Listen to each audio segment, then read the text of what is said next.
ராமானுஜதயாபாத்திரம் ஞானவைராக்யபூஷணம் ஸ்ரீமத்வேங்கடநாதார்யம் வந்தே வேதாந்ததேசிகம் லக்ஷ்மீநாதசமாரம்பாம் நாதயாமுனமத்தியமாம் அஸ்மதாச்சாரியபர்யந்தாம் வந்தே குருபரம்பராம் யோ நித்யமच्युतपदाम्बुजयुग्मरुक्मव्यामोहतस्तदितराणि तृणाय मेने अस्मद्गुरोर्भगवतोऽस्य दैकसिन्धो रामानुजस्य चरणौ शरणं प्रपद्ये मातापिता युवतयस्तनया विभूतिः सर्वं यदेव नियमेन मदन्वयानाम् आद्यस्य नः कुलपतेर्वकुलाभिरामं श्रीमत्तदङ्घ्रियुगलं प्रणमामि मूर्ध्ना भूतं सरश्च महदाह्वयभट्टनाथ श्रीभक्तिसारकुलशेखरयोगिवाहान् भक्ताङ्घ्रिरेणुपरकालयतीन्द्रमिश्रान् श्रीमत्पराङ्कुशमुनिं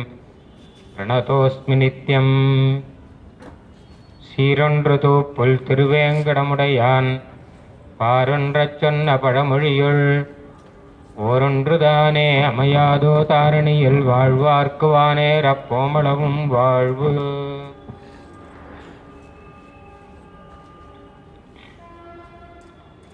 ஸ்ரவணம் கீர்த்தனம் விஷ்ணோ ஸ்மரணம் பாதசேவனம் அர்ச்சனம் வந்தனம் தாஸ்யம் சக்கியம் ஆத்மநிவேதனம் என்பதாக 9 விதமான பக்தி இருக்கான். பக்திக்கே உதாரணமாக திகழ்ந்தவர் ஸ்ரீ பிரஹ்லாத ஆழ்வான். அவர் எடுத்து சொல்றார், பக்தியை 9 ரீதியில நாம் பிரகாசம் பண்ண முடியும். ஒன்று சிரவணம், இல்லை கீர்த்தனம், ஸ்மரணம், பாதசேவனம், அர்ச்சனம், வந்தனம், தாஸ்யம் அப்படின்னா பகவானுக்கு தாசனா இருந்து கைங்கரியம் செய்தல், சக்கியம் பகவான் சகா அப்படின்னு சொல்லிட்டு எனக்கு ரொம்ப வேண்டியவர்னு சில பேர். அது மாதிரி பெருமாள் எனக்கு ரொம்ப வேண்டியவர்னு சுக்ரீவன் அப்படி தான் சொல்லிட்டு இருந்தார். பெருமாள் எனக்கு ரொம்ப வேண்டியவர், எனக்கு சகா அப்படின்னு. ஆத்ம நிவேதனம் அப்படின்னா ஆத்மாவே பகவான் கிட்ட ஒப்படைத்தல், அதுதான் சரணாகதி. இப்படியாக நவவித பக்தி என்று பெயர். 9 துறைகள். எப்படியானா ஒரு ஜல பிரவாகத்துக்கு 9 படித்துறை இருக்கும். அந்த மாதிரி நம்ம மதத்தில், அதாவது நம்ம ஹிந்து மதத்தில் பக்தினா ஒரே மாதிரி தான் பண்ணணும் அப்படிங்கிறது கிடையாது. பலவிதம் உண்டு. இங்கே கோயிலில் போய் பெருமாள் சேவிக்கணும் அப்படின்னு போனால் ஒருத்தரும் ஒவ்வொரு மாதிரி பண்ணுறார். ஒருத்தர் கன்னத்தில் போட்டுக்கிறார், ஒருத்தர் கை கூப்புறார், ஒருத்தர் கீழ் விழுந்து சேவிக்கிறார், ஒருத்தர் ஒருக்கா சாஸ்திரநாமம் சொல்லின்னு இருக்கார். அவர் சொல்கிற சாஸ்திரநாமத்தை என் சாஸ்திரநாமம் நின்று போயிடுது. அவர் அவ்வளோ உறக்க சொல்லின்னு இருக்கார். அப்படி ஒருத்தர் திருப்பாவை சொல்லிட்டு இருக்கார், ஒருத்தர் துவயமந்திரம் சொல்லின்னு இருக்கார். என்னென்னமோ நடக்கிறது அங்கே.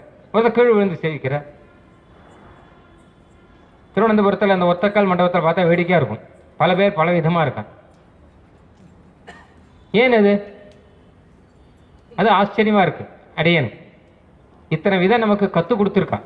நீ எது வேணா பண்ணலாம். இதே மற்ற மதங்கள்லாம் பாரத தேசத்திலேருந்து இல்லாமல் வெளியிலேருந்து வந்த மதங்கள்லாம் பார்த்தங்கள்லாம் ஒரே மாதிரி யூனிஃபார்மாக விடுவான், யூனிஃபார்மாக எழுந்துப்பான், ஏதோ பண்ணுவான். இவன் என்ன பண்ணான்னா இவளுக்கு தோணுத பண்ணிட்டு இருக்கான். பெருமாள் என்ன சொல்றாருன்னா, நீ கோயிலில் என்ன பண்ணாலும் அதை நான் ஏற்றுக்கிறேன், அது பக்தி தான். ஒன்றுமே பண்ணல, அஞ்சலி பண்ணாலும் ஏற்றுக்கிறேன், கீழே பட்டாலும் கீழ் விழுந்தாலும் ஏற்றுக்கிறேன். நீ எதை பண்ணாலும் பகவானை குறித்து பண்ணுறதா இருந்தால் அப்போ என்ன ஆகும் கேட்டான்னா அது பக்தியினுடைய ஒரு வெளிப்பாடா. இது பகவானுடைய ஒரு கருணை. இப்படி தான் பண்ணணும் அப்படிங்கிறது கிடையாது. ஸ்தோத்திரம் சொல்கிறவன்லாம் சரியா ஒழுங்காக தான் சொல்கிறாளா அப்படிங்கிறது கண்டுபிடிக்க முடியாது.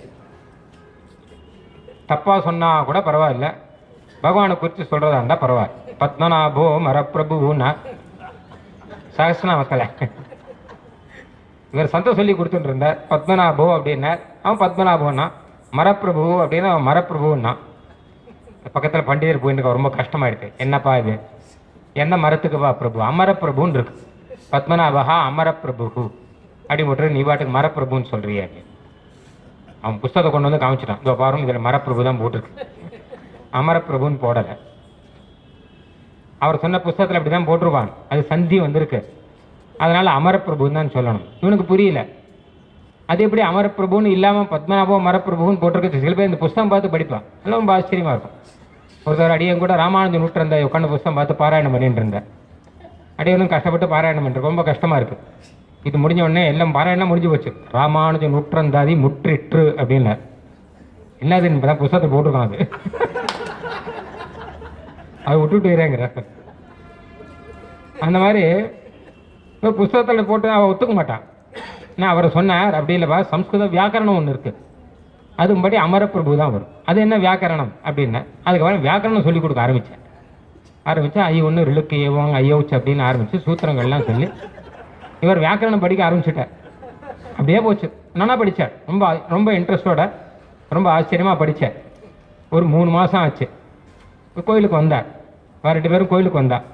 பெருமாள் சன்னதியில் அர்ச்சகர் பெருமாள் ஒரு விஷயம் சொல்கிறார் அப்படின்னார். என்ன விஷயம் அப்படின்னா, அந்த சுவாமி உட்காந்து நித்திய சாஸ்திரம் சொல்லிட்டு இருந்தார். அவருக்கு எடுத்துட்டே நேர் பாட்டுக்கு மரப்பிரபு அமரப்பிரபுன்னு ஆரம்பிச்சு இவர் கடைசியில் டுக்குரிஞ்சுக்கரணே படிக்க போயிட்டார். நான் ஹிரக்ஷதி டுக்குரிஞ்சுக்கரணே இப்படி விட்டுட்டேன். அதுக்காக இப்படி சொல்லலாமா அப்படின்னா அவன் ஏதோ சொல்கிறானோ இல்லை, அதுவே எனக்கு சந்தோஷம். சொல்கிறோன்னா சொல்ல விடுங்க அப்படின்ட்டு. அதனால் எப்படி சொன்னாலும் எஸ்மின் பிரதிஸ்லோகம் அபத்தவத்யபி அப்படின்னு பாகவதத்தில் நீ ஒரு சொல்லச்ச அபத்தமாக இருந்தால் கூட கிருஷ்ணனுக்கு பிடிக்கும். குழந்தைகள் வார்த்தை தானே, குழந்தைகள் நேரையாக வார்த்தை சொல்லும், குழந்தைகள்லாம் தப்பாக தான் சொல்லும், கோணமானதான் பேசும். ஆனால் அம்மாவுக்கு அதை காட்டிலும் பிடிச்சதுங்கிறது எதுவுமே கிடையாது. அந்த மாதிரி பெருமாள் என்ன சொல்கிறாருன்னா, ஆச்சரியமாக வேத மந்திரங்களால் ஸ்தோத்திரம் பண்ணுறாராம் பிரம்மா. நித்திய சூரியெல்லாம் வேத மந்திரங்கள்னாலே ஸ்தோத்திரம் பண்ணுறானாம். தத்விப்ராசோ விபன்யபோ ஜாகிருவாகும் சத்சமிந்ததே அப்படின்னு நித்திய சூரியனை பற்றி சொல்கிறது. தத் விப்ராசா விபன்யவகா, விபன்யவகானா ஸ்தோத்திரம் பண்ணுறவர்கள்னு அர்த்தம். விப்ராசானா நித்திய சூரியகள்னு அர்த்தம். நித்திய சூரியெல்லாம் ஓயாத ஸ்தோத்திரம் பண்ணிட்டு இருக்கான். இவெல்லாம் வேத மந்திரங்களை சொல்கிறான். பிரம்மா சொல்ல 4 முகத்தினாலே 4 வேதத்தை சொல்ல, நித்திய சூரிகள் சர்வஜர்களானபடியினாலே அவர்கள் ஆச்சரியமாக வேத மந்திரத்தை சொல்ல, எத்தனை இருக்கட்டும், ஆனால் நாம பண்ணுற ஸ்லோகம் இருக்கும் இல்லையோ, நாம பண்ணுற ஸ்தோத்திரம் இருக்கும் இல்லையோ, அது பெருமாளுக்கு ரொம்ப ஆசையோடு கேட்குறார். ஏன்னா இது மழலை சொல், மழலை முற்றாத இளஞ்சொல் அப்படிங்குவார் பெரியாழ்வார். மழலை முற்றாத இளன் சொல்ல இவா சொல்லச்ச தப்பாக சொன்னால் கூட குழந்தைகள்லாம் கொச்சையாக சொன்னால் தான் அழுகும். என்ன சொன்னால் நல்லா இருக்குமா, அது குழந்தைத்தனம் போயிடுது, நமக்கே ருசிக்க அம்மு சாப்பிட வரையா அப்படின்னு நாமளும் அதுங்க பாஷையில் ஆரம்பிச்சிடும். குழந்தைக்கு பாஷை அதுதானே அழகு. அதனால் சுவாமி தேசிகனும் அதான் சொல்கிற. தேவநாயக பஞ்சாசத் முதல்ல பண்ணும்போது நான் மழலை சொல்லால் தான் பேச போகிறேன். பிரேஜானசௌ பிருதுக ஜல்பிதவத் மதுக்திம், தாயார்கிட்ட போய் சொல்கிற. மாதஸ்துவம் அம்புருகவாசினி கிஞ்சிதே தத் விஜ்ஞாப்யதே மயி குருஷ்வ ததா பிரசாதம் ஆகர்ணயிஷ்யதி யதா விபுதேஸ்வரஸ்தே பிரேயானசௌ பிருதுக ஜல்பிதவத் மதுக்திம். தாயார்கிட்ட போய், அம்மா நான் ஏதோ வாயால் சொல்ல போகிறேன், அது குழந்தை பேசுகிற மாதிரி இருக்கும், அது அவருக்கு பிடிக்கணும், பிடிக்கும்படி நீ தான் கூட இருந்து எடுத்து சொல்லணும்னு அம்மா கிட்ட ஒரு அப்ளிகேஷனை போட்டு அதுக்கப்புறம் அப்பா கிட்ட போகிறேன் தேவநாயக பஞ்சாசத்து. அதனால் ஏதோ ஒரு வியாபாரம் சேவிக்கிறேங்கிற பேரில் ஏதோ ஒன்று பண்ணுறான். சேவிக்கிறதுக்கான லட்சணங்கள்லாம் இருக்குது, யாருக்கு தெரியும்? சுவாமி தேசிகன்னு சொல்லியிருக்கார். சாஷ்டாங்கமாக சேவிக்கிறதுனா என்ன, அஷ்டாங்க பிரணாமம்னா என்ன, பஞ்சாங்க பிரணாமம்னா என்ன, அப்புறம் பிரஸ்வீபாவ பிரணாமம்னா என்ன, இதெல்லாம் ஆகமங்கள்ல இது எடுத்து சுவாமி தேசிகன் எல்லாத்தையும் சொல்லியிருக்கார். சுக்ருத பிரணாமம் அப்படின்னு ஒன்று இருக்குது, தண்டவட் பிரணாமம் அப்படின்னு ஒன்று இருக்குது. தண்டவட் பிரணாமம்னா என்ன அப்படின்னா பிரணாம தண்டம் அப்படின்ட்டான் ஒருத்தன். பிரணாமம் தண்டம் இல்லை, தண்டம்னா தடின்னு அர்த்தம். தடி எப்படி கையை விட்டோன்னா மொத்தமாக கீழ் விழுந்துருமோ, அந்த மாதிரி பெரியவாளையோ பெருவாளையோ பார்த்தோன்னே பொத்துன்னு கீழ் விழுந்துடும்.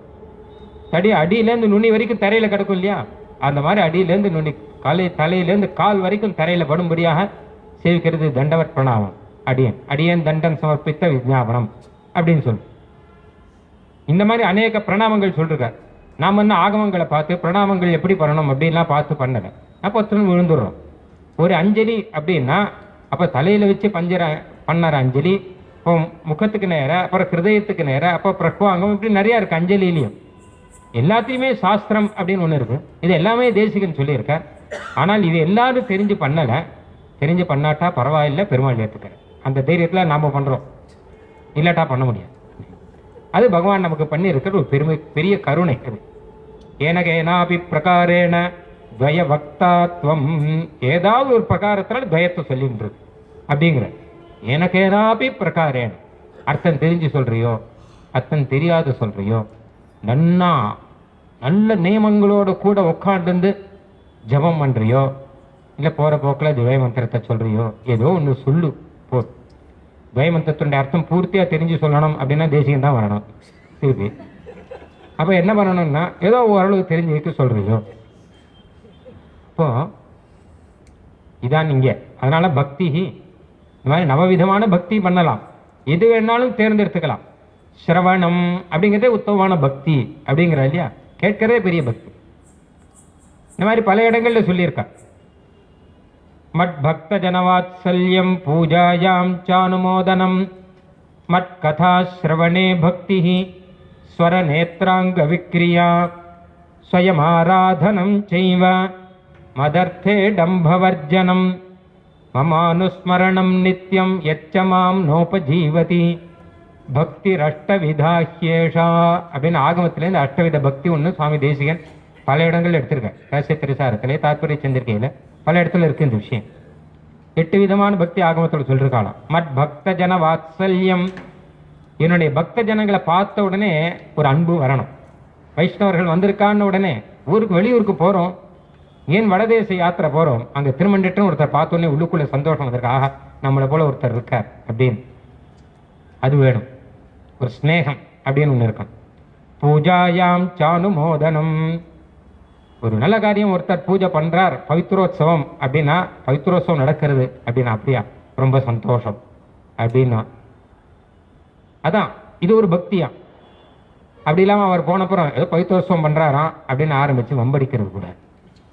பகவானை குறித்து எந்த காரியம் பண்ணாலும் சரி அதுக்கு அனுமோதனம், அதை பாராட்டம். மட் கதா சிரவணே பக்தி, பகவானுடைய கதையில கேட்கறதுல ஒரு பக்தி ஆசை ஓடி வரணும். ஸ்வர நேத்ராங்க விக்ரியா, அப்படி கதை கேட்டுட்டே இருக்கும் போதே கண்ணில் அப்படியே விகாரம் வரணும். விகாரம்னா என்ன அப்படின்னு கேட்டால் கண்ணை மூடணும்னு அர்த்தம் இல்லை, ஜலம் கொட்டணும் அது கண்லேருந்து. ஸ்வர நேத்ராங்க விக்ரியா ஸ்வயம் ஆராதனம் செய்வா, தானே ஆத்திர நித்தியம் பகவத் ஆராதனம் பண்ணணும். மதத்தே டம்ப வர்ஜனம், என் விஷயத்தில் டம்பம் கூடாது. பக்தியில் இது ஒன்று, எவ்வளோக்கு எவ்வளோ வினயமாக இருக்கியோ அது வினய பக்தி அப்படின்னு பெயர்.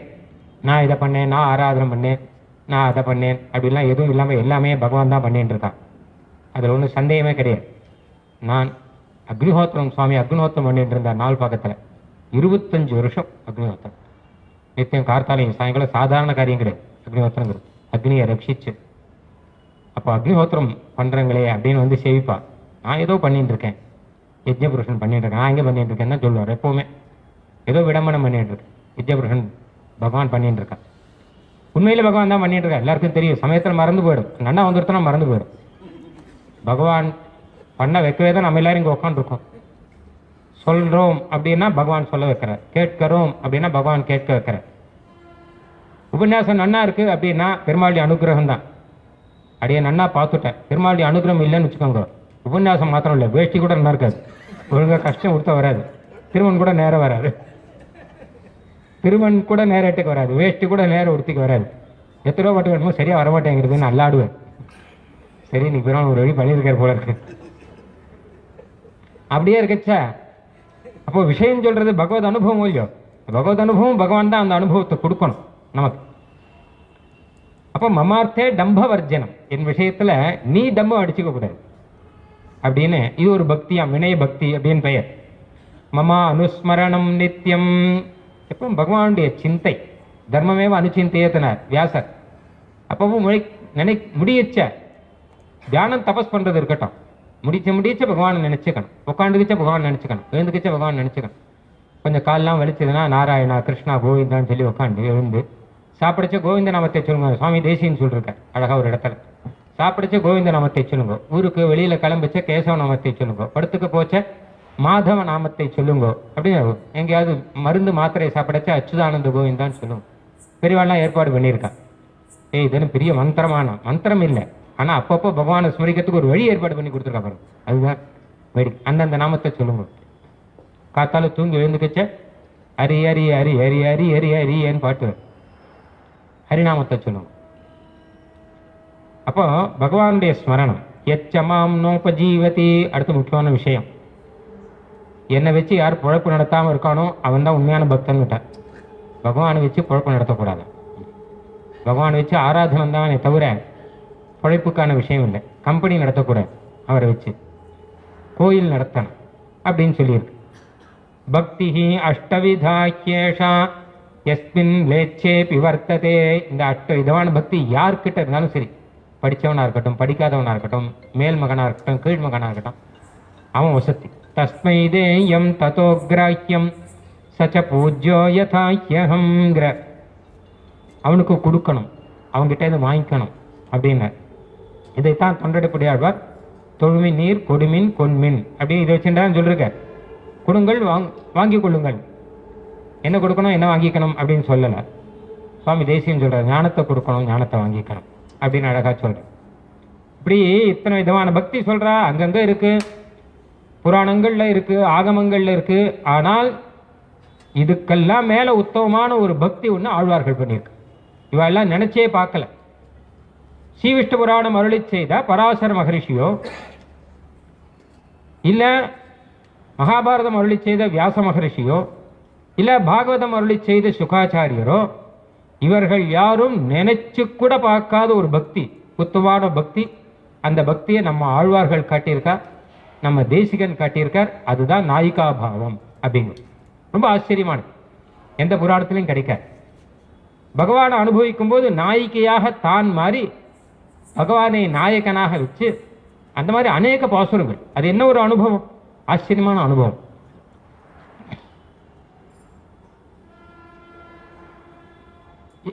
என்ன அர்த்தம் கேட்டா, எம்பெருமான் கிட்டேயே எல்லாத்தையும் ஒப்படைச்சுட்டேன், நான் சரணாகதி பண்றேன் இல்லையா, இந்த ஆத்மாவே எம்பெருமானுக்கு ஒப்படைச்சுட்டேன் அப்படின்னும் போது பகவானோட எனக்கு விவாகம் ஆயிடுது. அப்போ பகவானோட நான் குடும்பம் நடத்துறேன். காத்தால நான் எழுந்துக்கிச்ச பகவானுக்கு விளக்கேற்றி சுப்பிரபாதம். காத்தால முதல்ல ஆத்துல வாச தெளிச்சு கோலம் போடணும். என்ன காரணம் அப்படின்னா, உள்ள பெருமாள் இருக்க, பெருமாள் கோயில். நம்ம ஆம்ங்கிறது இருக்கோ இல்லையோ, அது ஆம் இல்லாது, நம்ம இருக்கிற ஆம் இல்லாது, அது பெருமாள் இருக்கிற கோயில். அது தையொரு திங்களும் தரை விளக்கி தன் மண்டலம் விட்டு மாசி முன்னாள்ங்கிற ஆண்டாள். இது ஒரு விரதமாகவே போட்டிருக்கேன். தை மாதம் 1ஆம் தேதி எல்லாரும் கோலம் போடுறாளா இல்லையா, மறுநாள் கோலம் போடுறாளா இல்லையா, ஆண்டாள் பாடியிருக்காரு. தான் நான் எழுந்துக்கிச்ச விளக்கேற்றி பெருமாளுக்கு சுப்பிரபாதம், நான் சாப்பிட்றதுக்கு முன்னாடி பெருமாளுக்கு திருவாராதனம், பெருமாளுக்கு திருமஞ்சனம். அந்த மாதிரி எல்லாம் எனக்கு என்ன நடக்கிறதோ மொத்தமுமே பெருமாளுக்கு நடந்துட்டு இருக்கு. சாயங்காலம் பெருமாளுக்கு விளக்கேற்றி சஹஸ்ரநாமம் சொல்லி, அப்படின்னா பெருமாளுடைய ஒரு வாழ்க்கை. நாளில் ஆரம்பத்திலேருந்து கடைசி வரைக்கும் படுத்துக்கும் போது கூட பெருமாளுக்கு சயனம் இது பண்ணிட்டு படுத்துக்கணும்.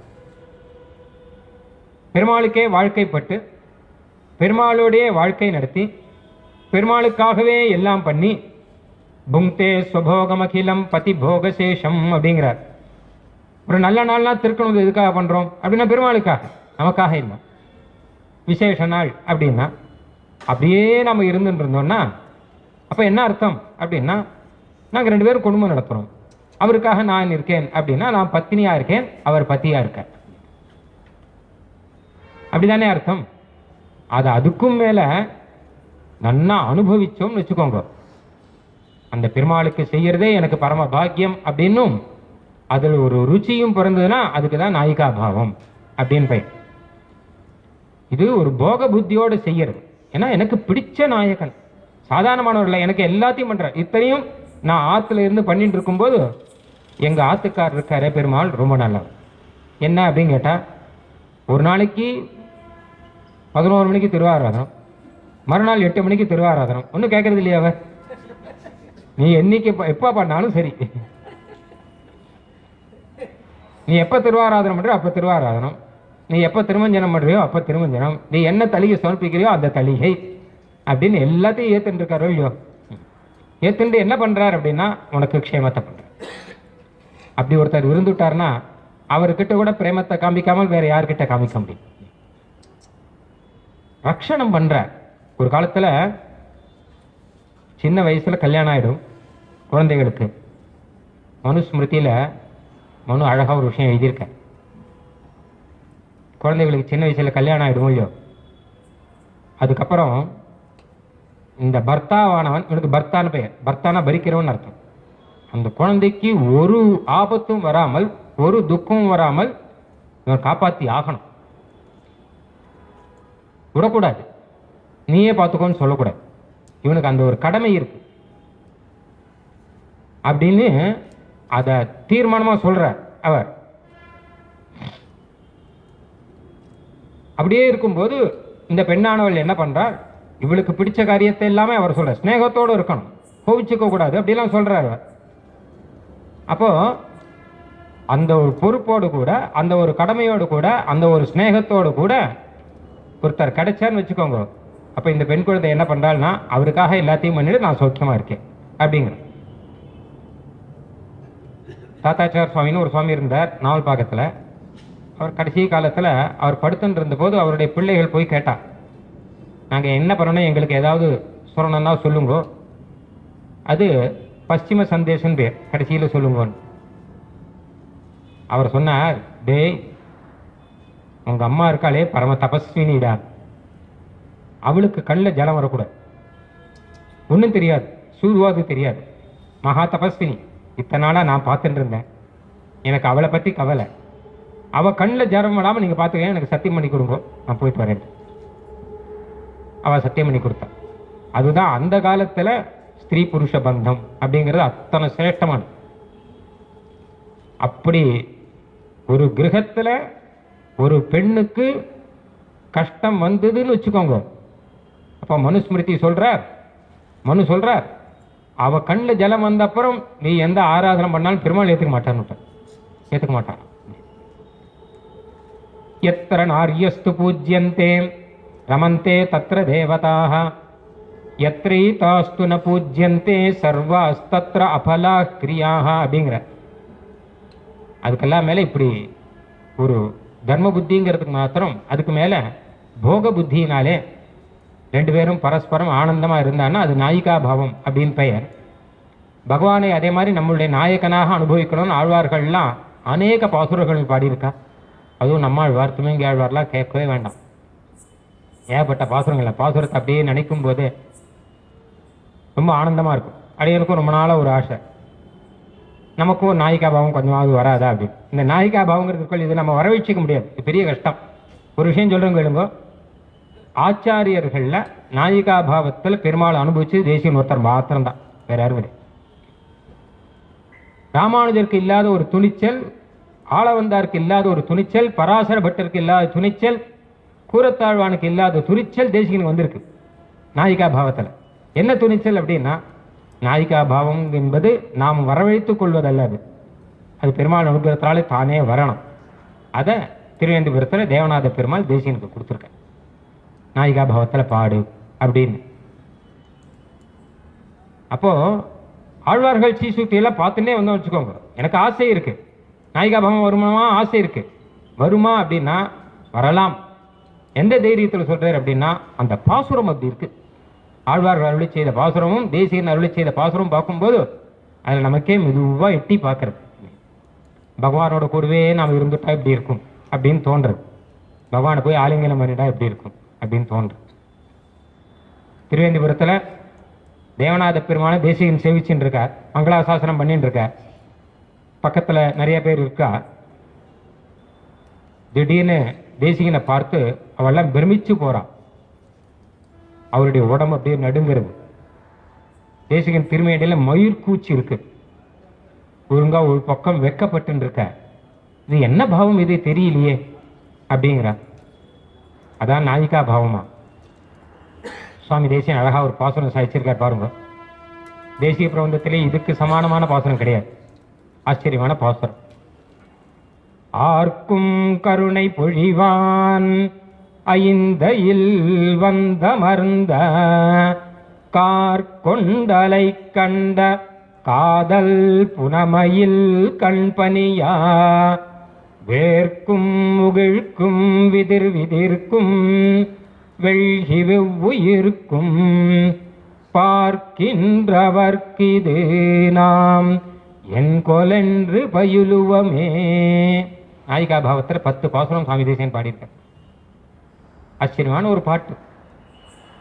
ஆர்க்கும் கருணை பொழிவான், பகவான் மேகமா, இவர் மயிலா. மேகத்தை பார்த்தா மயில் ஆனந்த நர்த்தனம் ஆடும் இல்லையா? மேகம் என்ன பண்றதுன்னு கேட்டா எல்லாருக்கும் கருணை பொழியறதுக்காக வந்திருக்கு. அந்த மாதிரி இந்த திருவேந்திபுரத்துல எல்லாருக்கும் கருணையை பொழிவதற்காக இந்த மேகம் வந்து ஆர்க்கும் கருணை பொழிவான் ஐந்தையில் வந்த மருந்த கார் கொண்டலை கண்ட. அந்த மேகத்தை பார்த்தது மயில், வேற ஒன்றும் பண்ணல. மேகத்தை பார்த்த உடனே மயில் ஆட ஆரம்பிச்சிருமே. காதல் புனமையில் கண்பனியா, புனமையிலே போதராயின்னு அருள்யோ ஆண்டான் தேசியன்னு தான் சொல்லிருக்க. ஏன்னா முகில்வண்ணன் பேர் பாட அப்படிங்கிற, முகில்வண்ணன் பேர் பாட புனமையிலே போதராய் அப்படின்னா, இப்போ அந்த முகில்வண்ணன் சொல்லி புனமையில தன்னை தேசியம் தானே சொல்றேன். வேர்க்கும் முகிழ்க்கும் விதிர்வி, ஒரு பக்கம் பார்த்தா வேர்வை கொட்டுறது, ஒரு பக்கம் பார்த்தா முகிழ்க்கும் ரோமாஞ்சமா இருக்கு, விதிர் விதிர்க்கும் நடுங்கிறது, வெள்கி வெட்கப்படுறார், வெவ்வு இருக்கும் மூச்சு காத்து பெருமூச்சு காத்து விடுற. பார்க்கின்றவர்க்கு இது பார்க்கவல்ல, இது நாம் என்கொல், இது என்ன இது அவளுக்கு புரியல. என்கொல் என்று பயிலுமே, நம்ம என்னன்னு சொல்லி தாய்ப்பாசுரன் பெயர். தாய் தன்னுடைய பெண்ணை பற்றி பேசுற பாசுரம். நாயிகா பாவத்தில் 10 பாட்டில் 10 விதமாக பாடிருக்க தேசிக. ஒன்று தாய்ப்பாசுரம், ஒன்று தோழி பாசுரம், அப்படிலாம் வருது. இப்போ இது தாய்ப்பாசுரத்தில் இருக்கு. பார்க்கின்றவர்க்கு இது நாம் என்கொல் என்று பயிலும், இது என்ன நிலை, இது என்னன்னு புரியுது அவளுக்கு புரியல. நான் என்னன்னு சொல்லுவோம், யாராவது கேட்டா என்னன்னு சொல்றது, வெறுமை இருக்க மாட்டானே எல்லாரும், ஏன் உன் பொண்ணு இப்படி ஆயிட்டா அப்படின்னு தானே கேட்பான். அவளுக்கு நான் என்ன பதில் சொல்? இல்லை விஷயம் தெரிஞ்சவன் கேட்டானா என்ன பகவானுடைய எதை சொல்லுவான், நான் பெருமையை சொல்வேனா, எதை சொல்வேன்னு தெரியலையே. அது மாத்திரம் இல்லை, இவ பாவம் தாயாருக்கே புரியல. ஏன்னா ஒரு பக்கம் பார்த்தா வேர்க்கும் முகிழ்க்கும் விதிர் விதிர்க்கும் வெள்கின்னு பார்த்தானா அப்படியே வெட்கத்தில் இருந்துட்டு இருக்கான், அப்படியே மயிர்கூச்சேரியை நின்றுட்டு இருக்கார். இன்னொரு பக்கம் பார்த்தா பெருமூச்சு விடுறான்.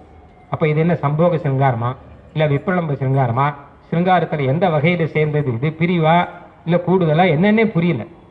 இது நாம் என் கொலன்று பயிலுவமே, இது என்ன இது, நான் எப்படி புரிஞ்சுப்பேன் அப்படின்னு. பற்பில் அமர்ந்த செய்யாள் படிகாட்டிய பண்புடை என் விற்புருவ கொடிக்கு ஓர் விலங்காமயல் பெற்றனமே. விற்புருவ கொடியா, வில்லை போல புருவம் இருக்கக்கூடிய கொடி. கொடினா அவளை சொல்ற. என்ன அழகா வியாக்கியானம் பண்றா தெரியுமா? என்ன பிரம்மாஸ்திரம் கையில் வச்சுட்டு இருக்காளாம் பெருமாளை தோக்க வைக்கிறதுக்காக, அதான் விற்புருவம். பிரம்மாஸ்திரம் கையில் வச்சுட்டு இருக்கக்கூடிய ஒரு சாதாரணமானவ கிடையாது. என்ன பற்பில மருந்து செய்யாள் படி. லக்ஷ்மி தேவி இருக்காளே, தாமரை பூல் இருக்காளே, பற்புனா பத்மம், பத்மத்தில் இருக்கக்கூடிய லக்ஷ்மிக்கு தாயாருக்கு என்ன பாவமோ அந்த பாவத்தில் இருக்கா. திருமகள் கொல் நிலமாமகள் கொல் அப்படின்னு ஆழ்வார் சொல்ற மாதிரி வேற லக்ஷ்மி தேவியினுடைய நிலைமையில் இருக்காராம். அந்த மாதிரி பெருமாளை அனுபவிக்கிற. எதுக்காக தேசியனுக்கு இத்தனை கொடுத்துருக்க. நாயிகா பாவத்தில் இன்னும் பல ஸ்லோகங்கள்லாம் வேற இருக்கு. 10 பாசுரம் இருக்கு, ஆனால் 3 பாசுரம் தான் நமக்கு கிடைச்சிருக்கு. மற்ற 7 பாசுரம் கிடைக்கல மும்மணி கோவையில். 3வது பாட்டு 6வது பாட்டு 9வது பாட்டு அப்படி வரணும். 3 பாட்டில் வரணும் நாயிகா பாவம். மொத்தம் 30 பாட்டு. ஆனால் 10 தான் நமக்கு கிடைச்சிருக்கு, 20 கிடைக்கல. அது நம்ம பண்ண பாக்கியம், அவ்வளோதான். ஆனால் இந்த 3 இருக்கும் இல்லையோ, இதே வாழ்நாள் முழுக்க அனுபவிச்சுருவான். பற்பில் அமர்ந்து செய்யாள் படி அப்படிங்கிறார். நாச்சியார் படியில் இருக்காரா, தாயார் படியில் இருக்கார். பெருமான சீதா பிராட்டியானவர் ராமாயணத்தில் எப்படி இருந்தாரோ அந்த அந்த படியில் இருக்கார். நமக்கெல்லாம் பெரிய பாடம். பெருமானை எப்படி அனுபவிக்கணும் தெரியணும் இல்லையோ, 2 விதத்தில் அனுபவிக்கணும். பெருமானோட கூட இருந்தால் சம்யோக சிங்கார், பெருமாள் விட்டு பிரிஞ்சு இருந்தால் விப்ரலம்ப சிங்கார். அப்படி அனுபவிக்கணும்.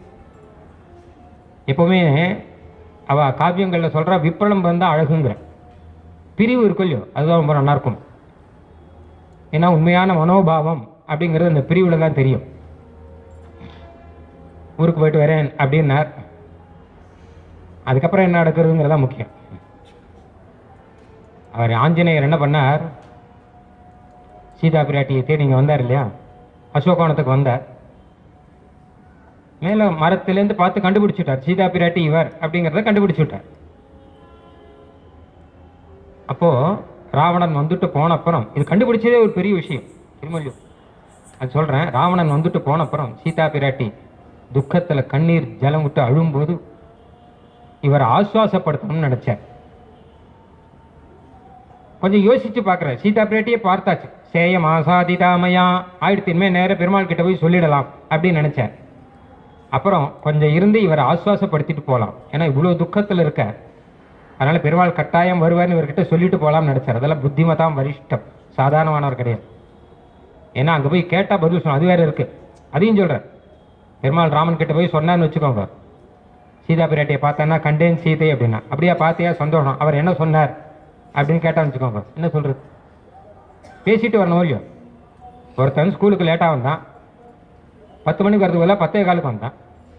வாத்தியார் அவனை உள்ளே விடலை, நீ போய் பிரின்சிபாலை பார்த்துட்டு வாங்க. சரின்னு சொல்லி அவன் போய் பிரின்சிபால் பார்த்துட்டு வந்துட்டான்.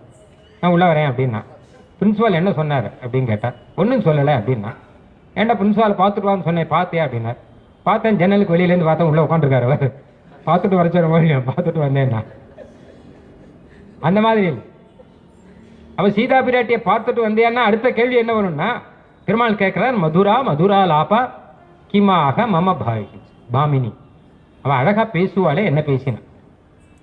சீதா பிராட்டி அழகா பேசுவாளே, அவள் என்ன பேசினாலும் பெருமாள் கேட்ட உடனே சீதா பிராட்டி என்ன சொன்னாரோ அதை ஒரு அக்ஷரம் கூட மாறாம அப்படியே திருப்பி சொல்ற திருவடி, ஒரு அக்ஷரம் கூட மாறல.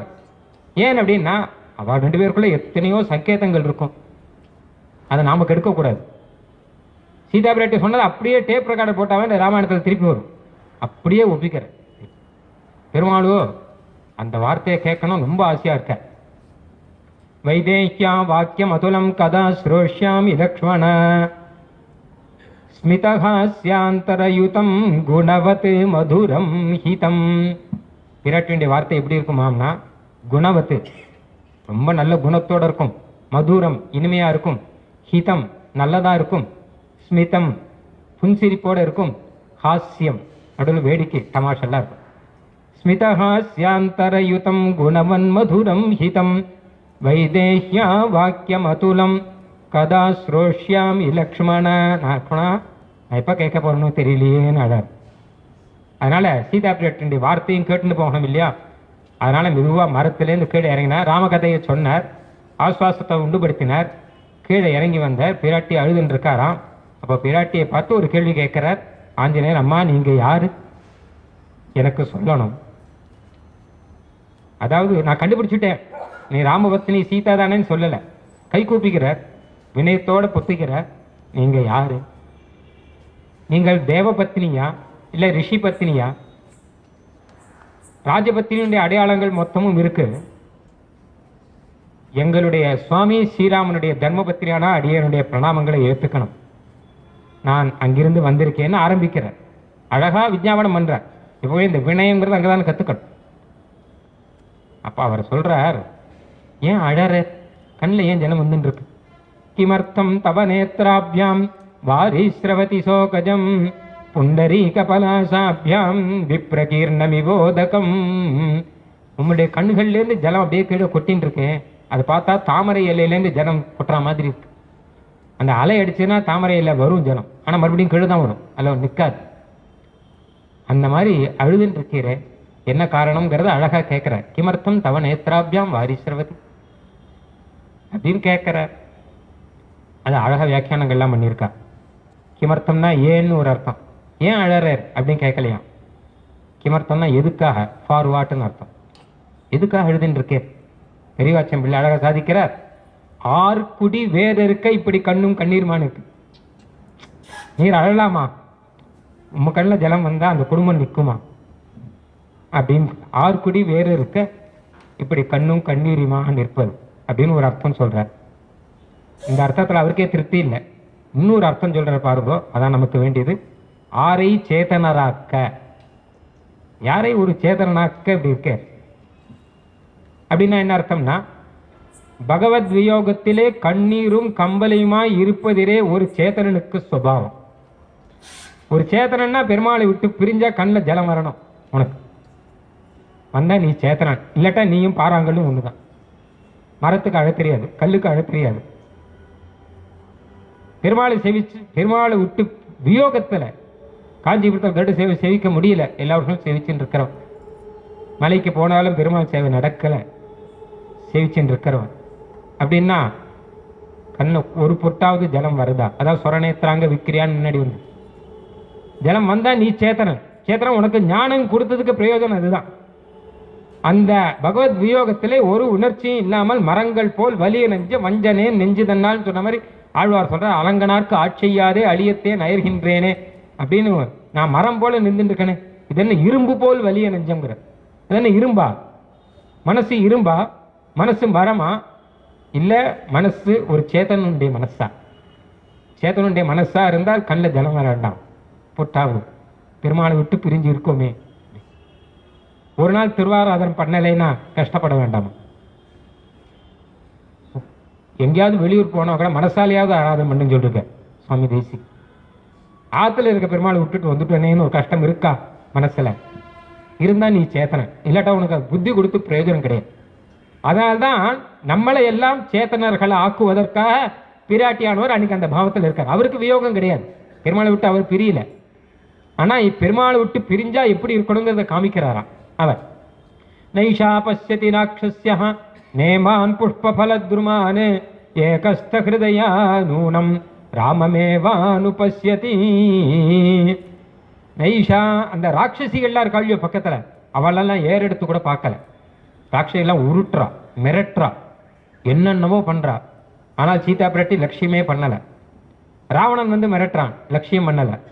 இன்னொரு பக்கம் பார்த்தான்னா புஷ்பங்கள் ஆச்சரியமா இருக்கு. அசோகவனத்தை பூத்து குலங்குறது, நிறைய புஷ்பங்கள், நதி, மலைகள், இன்னும் ரொம்ப ரம்யமான ஸ்தலம். அழுந்தா அந்த மாதிரி இடத்துல இருக்கணும், அப்படிப்பட்ட ஒரு ஸ்தலம் அசோகவனம்ங்கிறது. என்னன்னு கேட்டா, ராவணனுடைய அந்தப்புறத்துல ஒரு பெரிய தோட்டம் அது. ராவனுடைய அந்தப்புறத்தில் பெரிய காடு அது. அதுல மரத்தின் கீழே சொர்ணத்தினால வேதி அழிச்சு வச்சிருக்கான் அவன். அங்க ஒரு நதி ஒண்ணு இருக்கான். அப்படின்னா எவ்வளவு பெரிய இடம் பாருங்க, ஆச்சரியமான இடமா. அதை பார்த்து சந்தோஷம் வரணும். ஆனா அதுலயும் சந்தோஷப்படலையாம், துக்கமும் இல்லை சுகமும் இல்லை. பிறச்சம்பிள்ளை அழகா சாதிக்கிறார், சுகஹேதுக்கள் சுகஹேதுக்கள் அல்ல, துக்கஹேதுக்கள் துக்கஹேதுக்கள் அல்ல. பின்ன என்ன கேட்டா எம்பெருமாண்டம் ஏகஸ்த ஹிருதயா நூனம் ராமமேவ அனுபஷ்யதி. பெருமாளையே சிந்திச்சு இப்படியே ஆகாசத்தையே பார்த்துட்டு, சுகமோ துக்கமோ எதுவும் கிடையாது. சம்சாரத்தில் 1000 சுகம் வரும், 1000 துக்கம் வரும். யாருக்கு இல்லை? கட்டாயம் வரத்தான் வரும். ஆனால் சிந்தையில ஒரே லட்சியம் பெருமாள் தான், வேற லட்சியம் இல்லை. அப்படின்னு இருக்கணுமா? சரணாகதி பண்ணவன் இப்படி இருக்கணும் அப்படிங்கிறத பிராட்டி நமக்கு காமிக்கிறங்கிறதுக்கு ஒரு அவதாரம் பண்ணியிருக்க. நமக்கு காமிக்கணுங்கிறதுக்காக பெருமாளை விட்டு பிரிஞ்சு ராவணன் வீட்டில் போய் உட்காந்துருக்க. அவன் வார்த்தையை கேட்டு இத்தனை ஆச்சரியமான பாவம். ஆஞ்சநேயர் சீதா பிராட்டியை கண்டுபிடிச்சதே ஒரு ஆச்சரியம். சீதா பிராட்டி தேடிட்டு போறார். போனா அவரை பத்தி ஏதாவது அடையாளம் கொடுக்கணும் இல்லையோ, பெருமாள் ஒன்றும் கொடுக்கல. சீதா பிராட்டி எப்படி வரை காணவில்லைன்னு போட்டான் டிவியில. காணவில்லை அப்படின்னு போட்டு கீழே வயது 57, 5.5 அடி உயரம் உள்ள போடுறான். 5.5 அடி நம்ம இஞ்சிட்டு எடுத்துன்னு போக முடியாது, உத்தேசமா சொல்றான். 5.5 அடி உயரம், போகும்போது கருப்பு சட்டை அணிந்திருந்தார், மனநிலை சரியில்லாதவர் அப்படின்னு போடுறாங்க. அந்த மாதிரி சீதா பிராட்டி பத்தி ஏதாவது சொல்லணும் மொழி பெருமாள் ஒன்றும் சொல்லலை. மோதிரத்தை கொடுத்த வாங்கிட்டு வந்துட்டேன், இவரும் கிளம்பிட்டார். எந்த தைரியத்தில் கிளம்பினார்? இல்லை தேடுறார். உள்ளுக்குள்ள லங்கையில வந்து ராவணனுடைய அந்தப்புறம் உட்பட எல்லாத்திலையும் தேடுறாரோ இல்லையோ, சீதா பிராட்டி யாரா இருக்கும், சீதா பிராட்டி யாரா இருக்கும் தேடுறாரோ இல்லையோ. எந்த அடையாளத்தை வச்சுட்டு தேடுறாரு இவர் அப்படின்னா, அதில் அந்த மந்தோதரியை பார்க்கறாரு. ராவனுடைய ஸ்திரீகள் நிறைய பேர் படுத்துட்டு இருக்கா எல்லாரும் ராத்திரி வேலையில. இவர் உள்ளுக்குள்ள போய் பார்க்கற. ஒருத்தரா பார்த்த, இது சீதையா இருக்குமா, இது சீதையா இருக்குமான்னு. அந்த மூஞ்சியை பார்த்தாலே தெரியுது, ஃபேஸ் கட்டை பார்த்தாலே இது சீதை இல்லை அப்படின்னு முடிவு பண்ணிட்டாரு. டி பாயிண்ட் மந்தோதரியை பார்த்து பிரமிச்சுட்டேன், இது சீதையா இருக்கும் அப்படின்னு. சிந்தையாமாச சீதேதி ரூப யௌவன காரணாத். அழகான ரூபம். மந்தோதரிங்கிறவர் இந்த ராட்சச குலத்தில் வந்தவன் இல்லை, தேவஸ்திரி. ரொம்ப அழகா இருக்காளா, ஒருவேளை சீதையா இருக்கலாம் அப்படின்னு உடனே சந்தோஷம் கொடுத்தவர். உடனே பட்டு அங்கே ஒரு கம்பம் இருந்து கம்பத்து மேலே ஏறி உட்காண்ட. சந்தோஷத்தில் என்ன பண்ணுவா அப்படின்னு கேட்டோம்னா, கை குலுக்குவா, ஏதோ அடிச்சுவா, ஏதோ பண்ணுவா. இல்லையோ ஒரு பக்கத்தில் யாரும் இல்லை, அதனால தன்னுடைய வாளை எடுத்து முத்தம் கொடுத்தாராம். ஆஸ்போட்டையா மாச சுச்சும்ப புச்சம் அப்படின்னு வரும் ராமாயணத்துல. சபாஷ், கண்டுபிடிச்சாச்சு அப்படின்னு. அடுத்த க்ஷணம் இது சீதை இல்லை அப்படின்னுட்டார். ஏன் அப்படின்னா பெருமாளை விட்டு பிரிஞ்சு இருக்கக்கூடிய சீதையானவர் இப்படி தூங்க மாட்டார். முதல்ல ந சுப்தும் நாப்யலங்கர்த்தும் ந பானம் உபசேவித்தும், சாப்பிட மாட்டார், தூங்க மாட்டார், அலங்காரம் பண்ணிக்க மாட்டார். இது சீதையே இல்லை அப்படி முடிவு பண்ணி அதுக்கப்புறம் இந்த சீதா பிராட்டி மலினமாக இருக்கிறத பார்த்து இவர் தான் சீதைன்னு கண்டுபிடிச்சார் இல்லையா. அப்போ ஆஞ்சநேயர் சீதா பிராட்டிக்கு வச்சிருந்த லட்சணம் என்னன்னு கேட்டா பெருமாளை விட்டு பிரிஞ்சு துக்கத்தில் இருக்கிறவர் சீதா பிராட்டி. இதுதான் அவருக்கு லட்சணமே.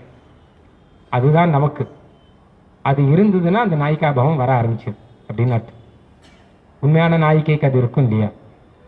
அதனால அந்த ஒரு பாவத்தினால வேர்க்கும் விதிர்க்கும் வேர்க்கும் முகிழ்க்கும் விதிர்க்கும் வெள்கு வெவ்வுயிர்க்கும், அதான் வெவ்வுயிர்க்கும் நெடுமூச்சு விட்டுன்னு இருக்கார் சீதா பிராட்டி. தன்னுடைய மனோரதத்தினாலே பெருமாள் ராமன் கிட்டேயே போயின்னு இருக்கார் அப்படிங்கிற வால்மீகி. நித்தியம் மனோரதம் அப்படிங்கிற ஒரு ரதத்தை எடுத்துட்டு ராமன் நோக்கி போயின்னு இருக்காராம் சீதா பிராட்டி. இப்படியாக ஆச்சரியமான ஒரு நாயிகா பாவத்தில் பாசம் நமக்கு பெரிய விஷயம். சரணாகதி பண்ணவன் இதுதான் கற்றுக்கணும். முக்கியமாக பெருமாளோட தான் இருக்கணும், பெருமாளோட தான் குடும்பம் நடத்தணும். ஆத்மாவை ஒப்படைச்சாச்சு. ஆத்ம விவாகம் அப்படின்னு பெயர். இது சரீர விவாகம் இல்லை. லோக திருஷ்டாந்தவாது சரீர விவாகம். இந்த சரீரத்துக்கும் அந்த சரீரத்துக்கும் விவாகம் அவ்வளோதானே தவிர ஆத்மாவுக்கு கிடையாது. ஆனால் இங்கே நடந்திருக்கிறது ஆத்ம விவாகம். இந்த ஆத்மாவையே பகவான் கிட்ட கொடுத்தாச்சு. தத்தா பிரஜா ஜனகவத் தவ தேசிகேந்திரைஹி பத்யாபிநந்திய பவதா பரிணீயமானாக. எங்கள் அப்பா கல்யாணம் பண்ணி கொடுத்துட்டாருங்க. அப்பா நான் யாருன்னா குருவை சொல்கிறேன். எங்கள் ஆச்சாரியா உமக்கு கல்யாணம் பண்ணி கொடுத்துட்டார், நீ தான் பதி. இந்த கல்யாணம் பண்ணிட்டீரா இல்லையா? மத்தியே சதாம் மகித போக விசேஷ சில்ஜே மாங்கல்ய சூத்திரமிவ பிப்ரதி கிங்கரத்வம்.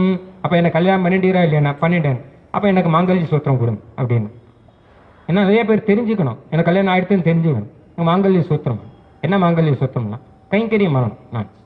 நானும் பெருமாளுடைய சின்னத்தையே நெத்தியில் தரிச்சுட்டு பெருமாளுடைய கைங்கரியத்துக்கான அலங்காரங்கள்லாம் போட்டுட்டு பெருமாளுக்கு கைங்கரியம் பண்ணணும். ஆற்றுல இருந்தாலும் சரி, பெருமாள் கைங்கரியம் அப்படியே கோயிலுக்கு ஓடணும்னு இல்லை. ஆற்றுல இல்லாத பெருமாள் அங்கே இருக்க, ஆற்றுல தான் பெருமாள் இருக்கு. ஆனால் பெருமாளுக்கு கைங்கரியமே பண்ணிட்டு இருக்கணும். அது எனக்கு கொடுக்கும் அப்படிங்கிற சுவாமி தேசிகன்.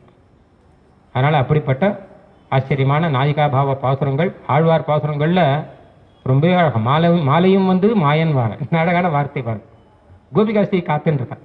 ஊதுமத்தீங்குழற்கே உய்யேன் நான் அது முடிந்திடையிடை தன்சை கோல தூதுசல் கண்கள் கொண்டு ஒன்று பேசி தூமொழி இசைகள் கொண்டு ஒன்று நோக்கி பேதுருமுகம் செய்து நொந்து நொந்து பேதை நெஞ்சரவட பாடும் பாட்டை யாதும் ஒன்றருகிலம் அம்மவம்மா மாலையும் வந்தது மாயன் வாரான்.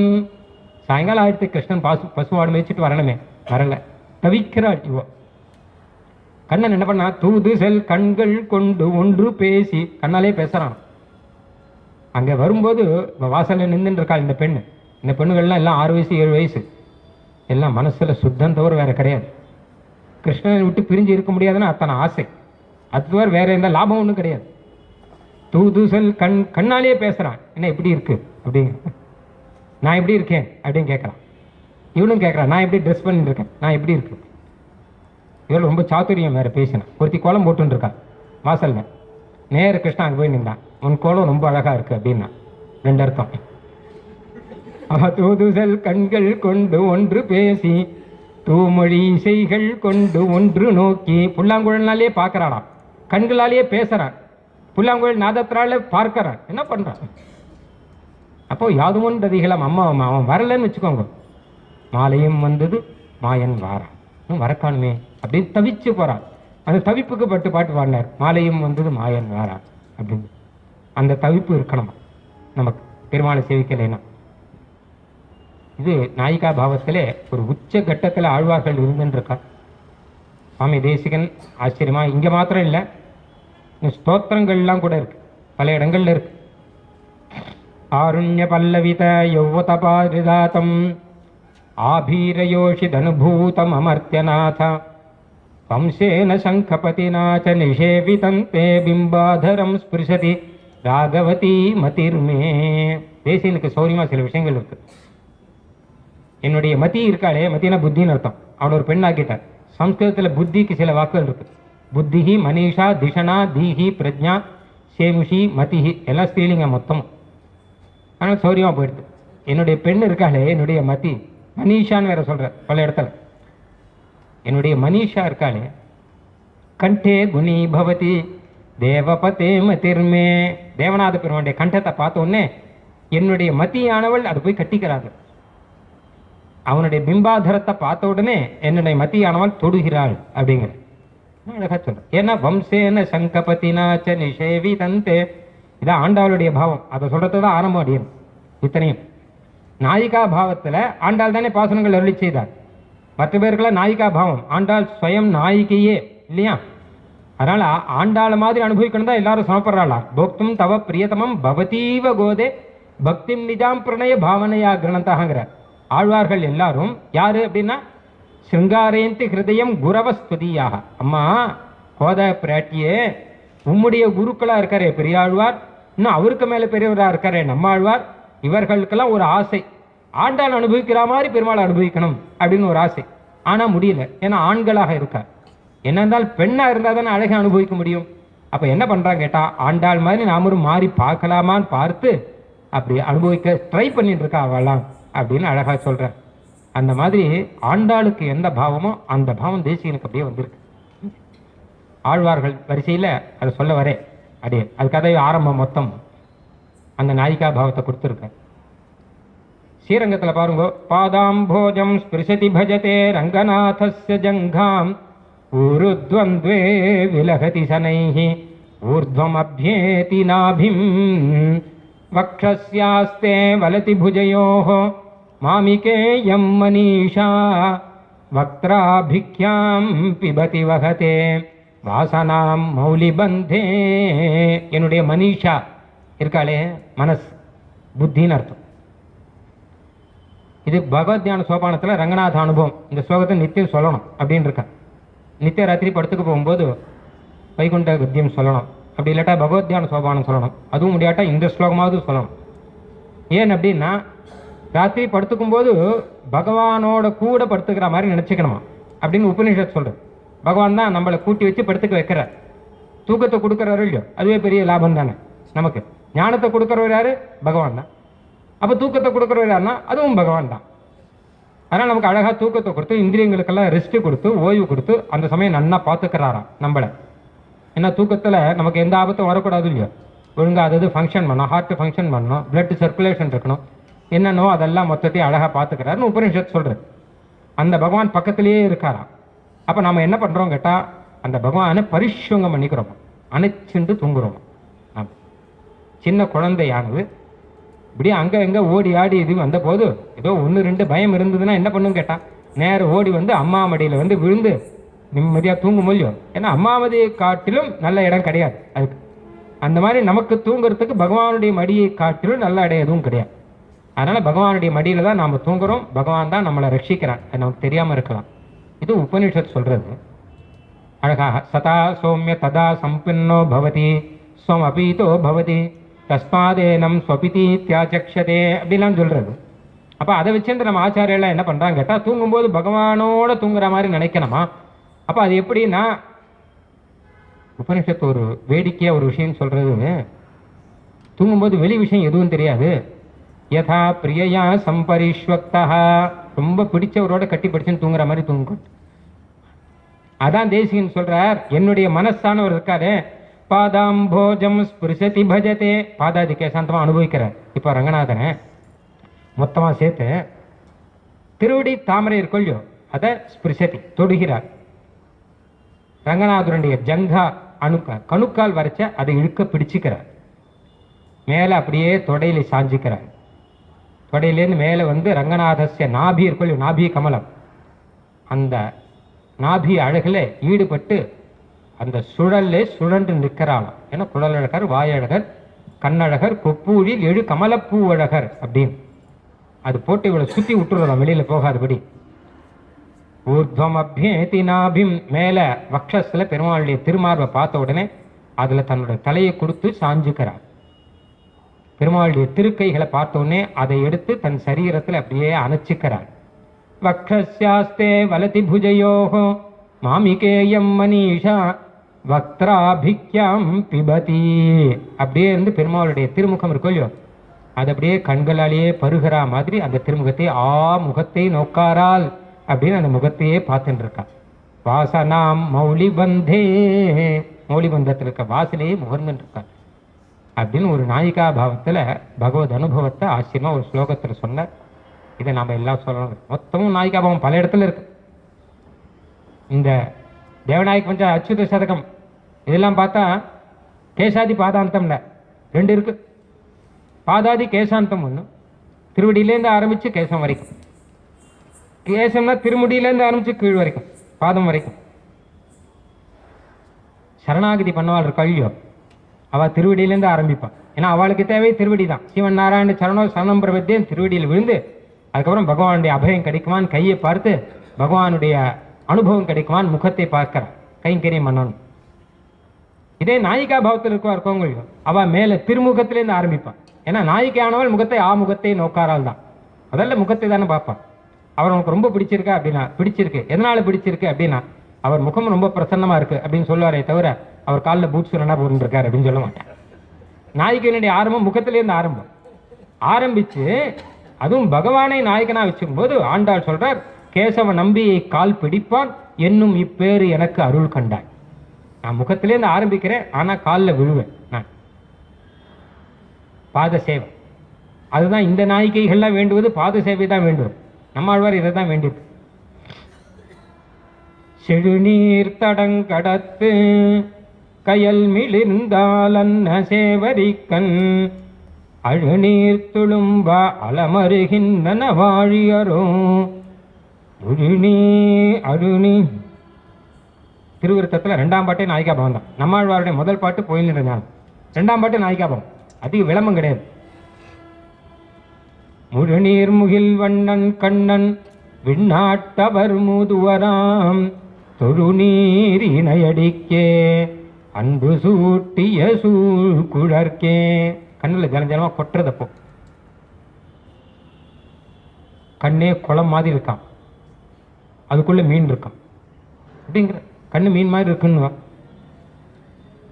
செடுநீர் தடங்கன் கயல் மிளிர்ந்தால் அன்ன சேவரிக்கண் அழுநீர் துளும்ப அலமருகின்றன வாழியரோ. வாழி வேற பல்லாண்டு பாடுறார் வேற.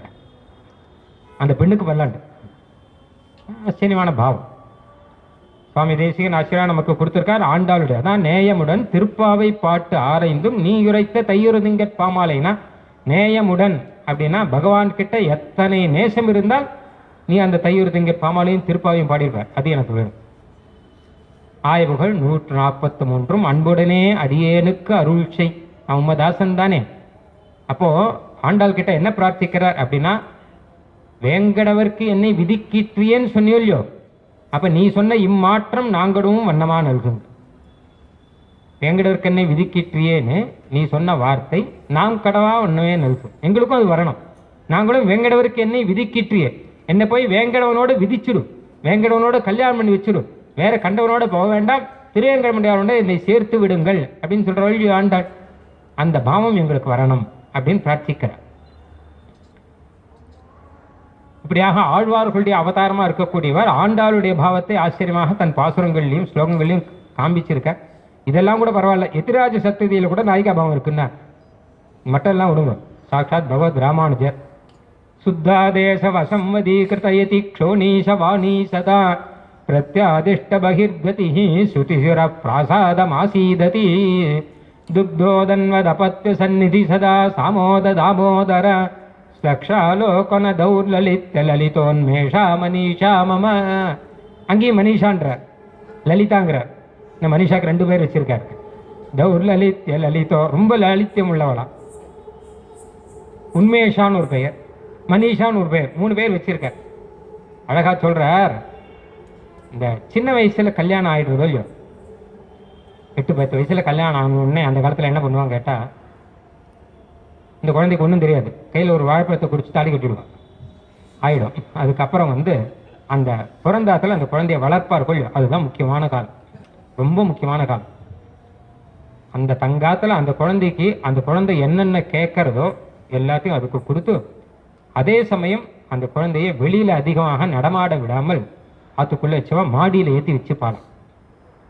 நல்ல வார்த்தைகள்லாம் சொல்லி, அம்மா உனக்கு கல்யாணம் ஆயிடுத்து, நீ இந்த மாதிரிலாம் நடந்துக்கணும் அப்படிங்கிறதையும் சொல்லி, நீ அங்கே போனால் எப்படி நடந்துக்கணும், நீ ஒரு பெரிய மனுஷியானா எப்படி நடந்துக்கணும் அப்படிங்கிறதெல்லாம் மெதுவாக அழகாக சொல்லுவாளாம். அந்த குழந்தைக்கு புரியும்படியாக நல்ல நல்ல வார்த்தைகள்லாம் சொல்லி, வெளி விஷயத்தில் பிராமணியம் வராமல் அந்த குழந்தையை தடுத்து நிறுத்தி, அதுக்கப்புறம் ஒரு நல்ல நாள்லாம் ஆன உடனே குடுத்தனம் பண்ணுறதுக்காக அனுப்புகிறா இல்லையா. அப்போ சுவாமி தேசிகன் சொல்கிறார், என்னையும் அப்படி தான் பண்ணார். யார்? எங்கள் அப்புள்ளார். என்ன பண்ணார் அப்படின்னா, சின்ன வயசில் அப்படியே ஆனோடனே சரணாகதி அப்படின்னு பண்ணி வச்சு பெருமாளுக்கு கல்யாணம் பண்ணி கொடுத்துட்டேன். அப்படின்னா என்ன புரியலையே அப்படின்னு உடனே எனக்கும் நல்ல வார்த்தைகள்லாம் சொல்லி வச்சு ஒரு மாடியில் ஏற்றி உட்காத்தி வச்சேன். அவர் சொன்ன நல்ல வார்த்தைகள் தான் ராமானுஜருடைய சீசுக்திகளாம். அதை தான் சொன்னாராம், வேற ஒன்றும் சொல்ல.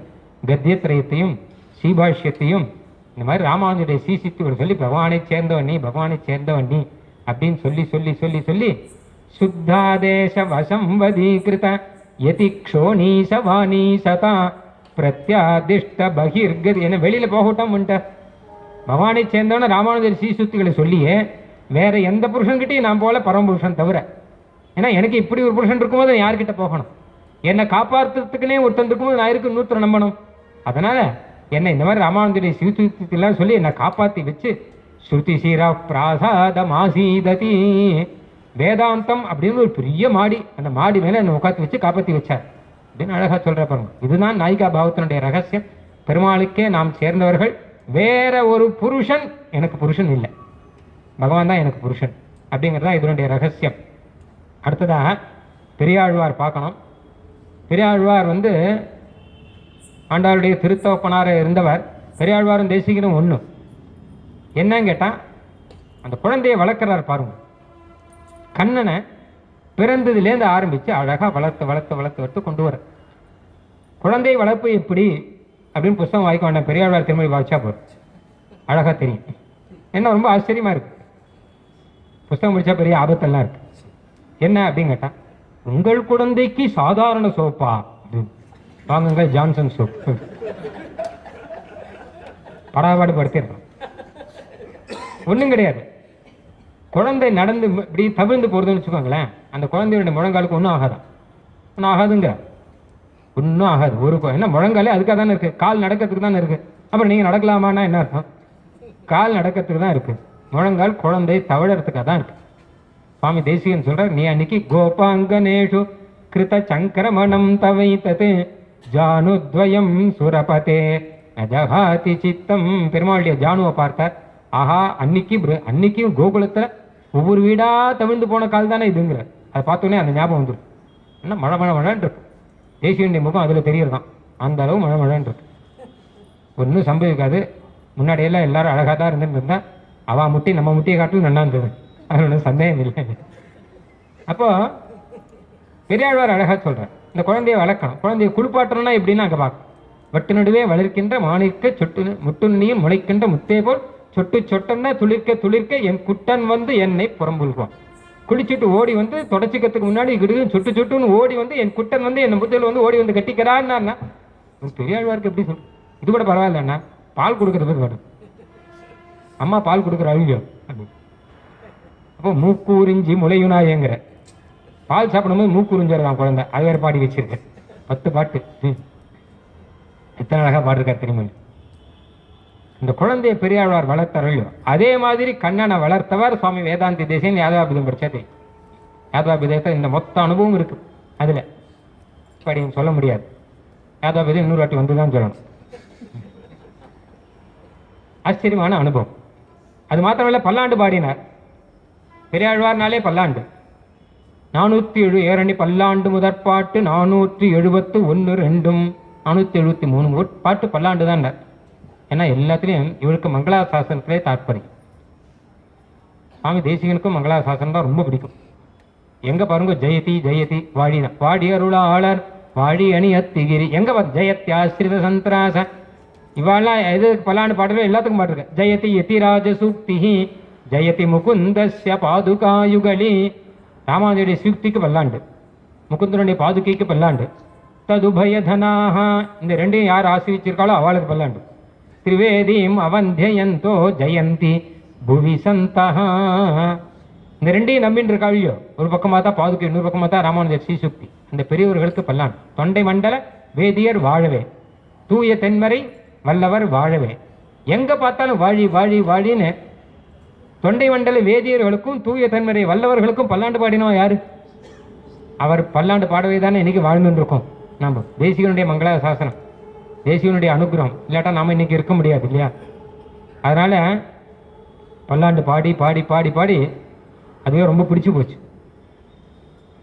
எப்பவுமே இந்த ஒரு கைங்கரியம் பண்றவா இருக்கா இல்லையோ, அவளுக்கு மற்ற கைங்கரியத்தை காட்டலாம் அதில் தான் நோக்கம் நிறைய. திருமாலை ஏழை பண்றவான் அப்படின்னா அவங்க ஏழை பண்றது தான் முக்கியம். வேதபாராயணம் பண்றவாளுக்கு அவள் வேதபாராயணம் சண்டை போடுவான். அதனால தான் கைங்கரியத்தில் சண்டை வரதுக்கு காரணமே தான். அவளுக்கு அவ கைங்கரியம் வசதி. உடல் அடிக்கிறவர்லேருந்து ஆரம்பித்து கொடை போடுறவர், பெருமாளையில் பண்ணுறவாரும் யார் யார் இருக்காலும், தீபட்டி பிடிக்கிறவர், வேதபாராயணம் பண்ணுறவர், அர்ச்சகர், எல்லாருக்கும் அவள் கைங்கரியம் வசதி. பெரிய ஆழ்வாருக்கு அவர் கைங்கரியம் வசதி. புஷ்பங்கள்லாம் சமர்ப்பிக்கிறார், அதெல்லாம் இருக்கட்டும். இந்த பல்லாண்டு பாடுற கைங்கரியம் இவருக்கு ரொம்ப பிடிக்கும். இவர் என்ன சொன்னார், முதல்ல பல்லாண்டு 12 பாட்டு இருக்கு இல்லையா, அதுக்கு ஒரு பலஸ்ருதி கடைசியில் இருக்கு. பல்லாண்டென்று பவித்திரனை பரமேட்டியை சார்ந்தமென்னும் வில்லாண்டான் தன்னை வில்லிபுத்தூர் விட்டு சித்தன் விரும்பிய சொல் நல்லாண்டென்று நவிந்துரைப்பார் நமோ நாராயணாவென்று. இந்த 12 பாட்டையும் யாரு சொல்றாளோ அவ கடைசியில ஸ்ரீவைகுண்டத்துக்கு போய் அங்க போய் பல்லாண்டு பாடுவான். பல்லாண்டும் பரமாத்மனை சூழ்ந்திருந்து ஏத்துவர் பல்லாண்டு. இந்த பல்லாண்டு பாடுறவாளுக்கு அது ரொம்ப பிடிச்சி போயிடும். அதனால இங்கேருந்து ஸ்ரீவைகுண்ட லோகம் போனா அவன் என்ன பண்ணுவான் அப்படின்னா, கிடுகிடு சாதித்தருளாய் சிற்றஞ்சீர்காலின்னு சொல்லிட்டு ஒரு பல்லாண்டு பல்லாண்டுன்னு சொல்லிட்டு பெருமாள் தீர்த்தத்தை கேட்பானே தவிர, ஸ்ரீவைகுண்ட லோகம் தானே, அங்கே போய் சர்வஜனாக நிறைய பேர் வேத பாராயணங்கள்லாம் பண்ணுறான். இந்த மாதிரி வேதங்கள்லாம் சொல்லி இன்னும் வசதியான ஸ்தோத்திரங்கள்லாம் சொல்லி எங்களுக்கு பல்லாண்டு தான். அப்போது பல்லாண்டும் பரமாத்மனை பல வருஷ காலம் ஸ்ரீவைகுண்ட லோகத்தில் பரமாத்மனை சூழ்ந்திருந்து ஏத்துவோர் பல்லாண்டு. இந்த பல்லாண்டே பாடிக்கொண்டு பல்லாண்டு இருப்பார். நான் அவளுக்கு வேற பல்லாண்டு பாடியிருக்கேன் அப்படின்னு பெரியாழ்வார் எத்தனை ஆசையாக அந்த கைங்கரியத்தில் ஊறி நிற்கிறார் பாருங்க.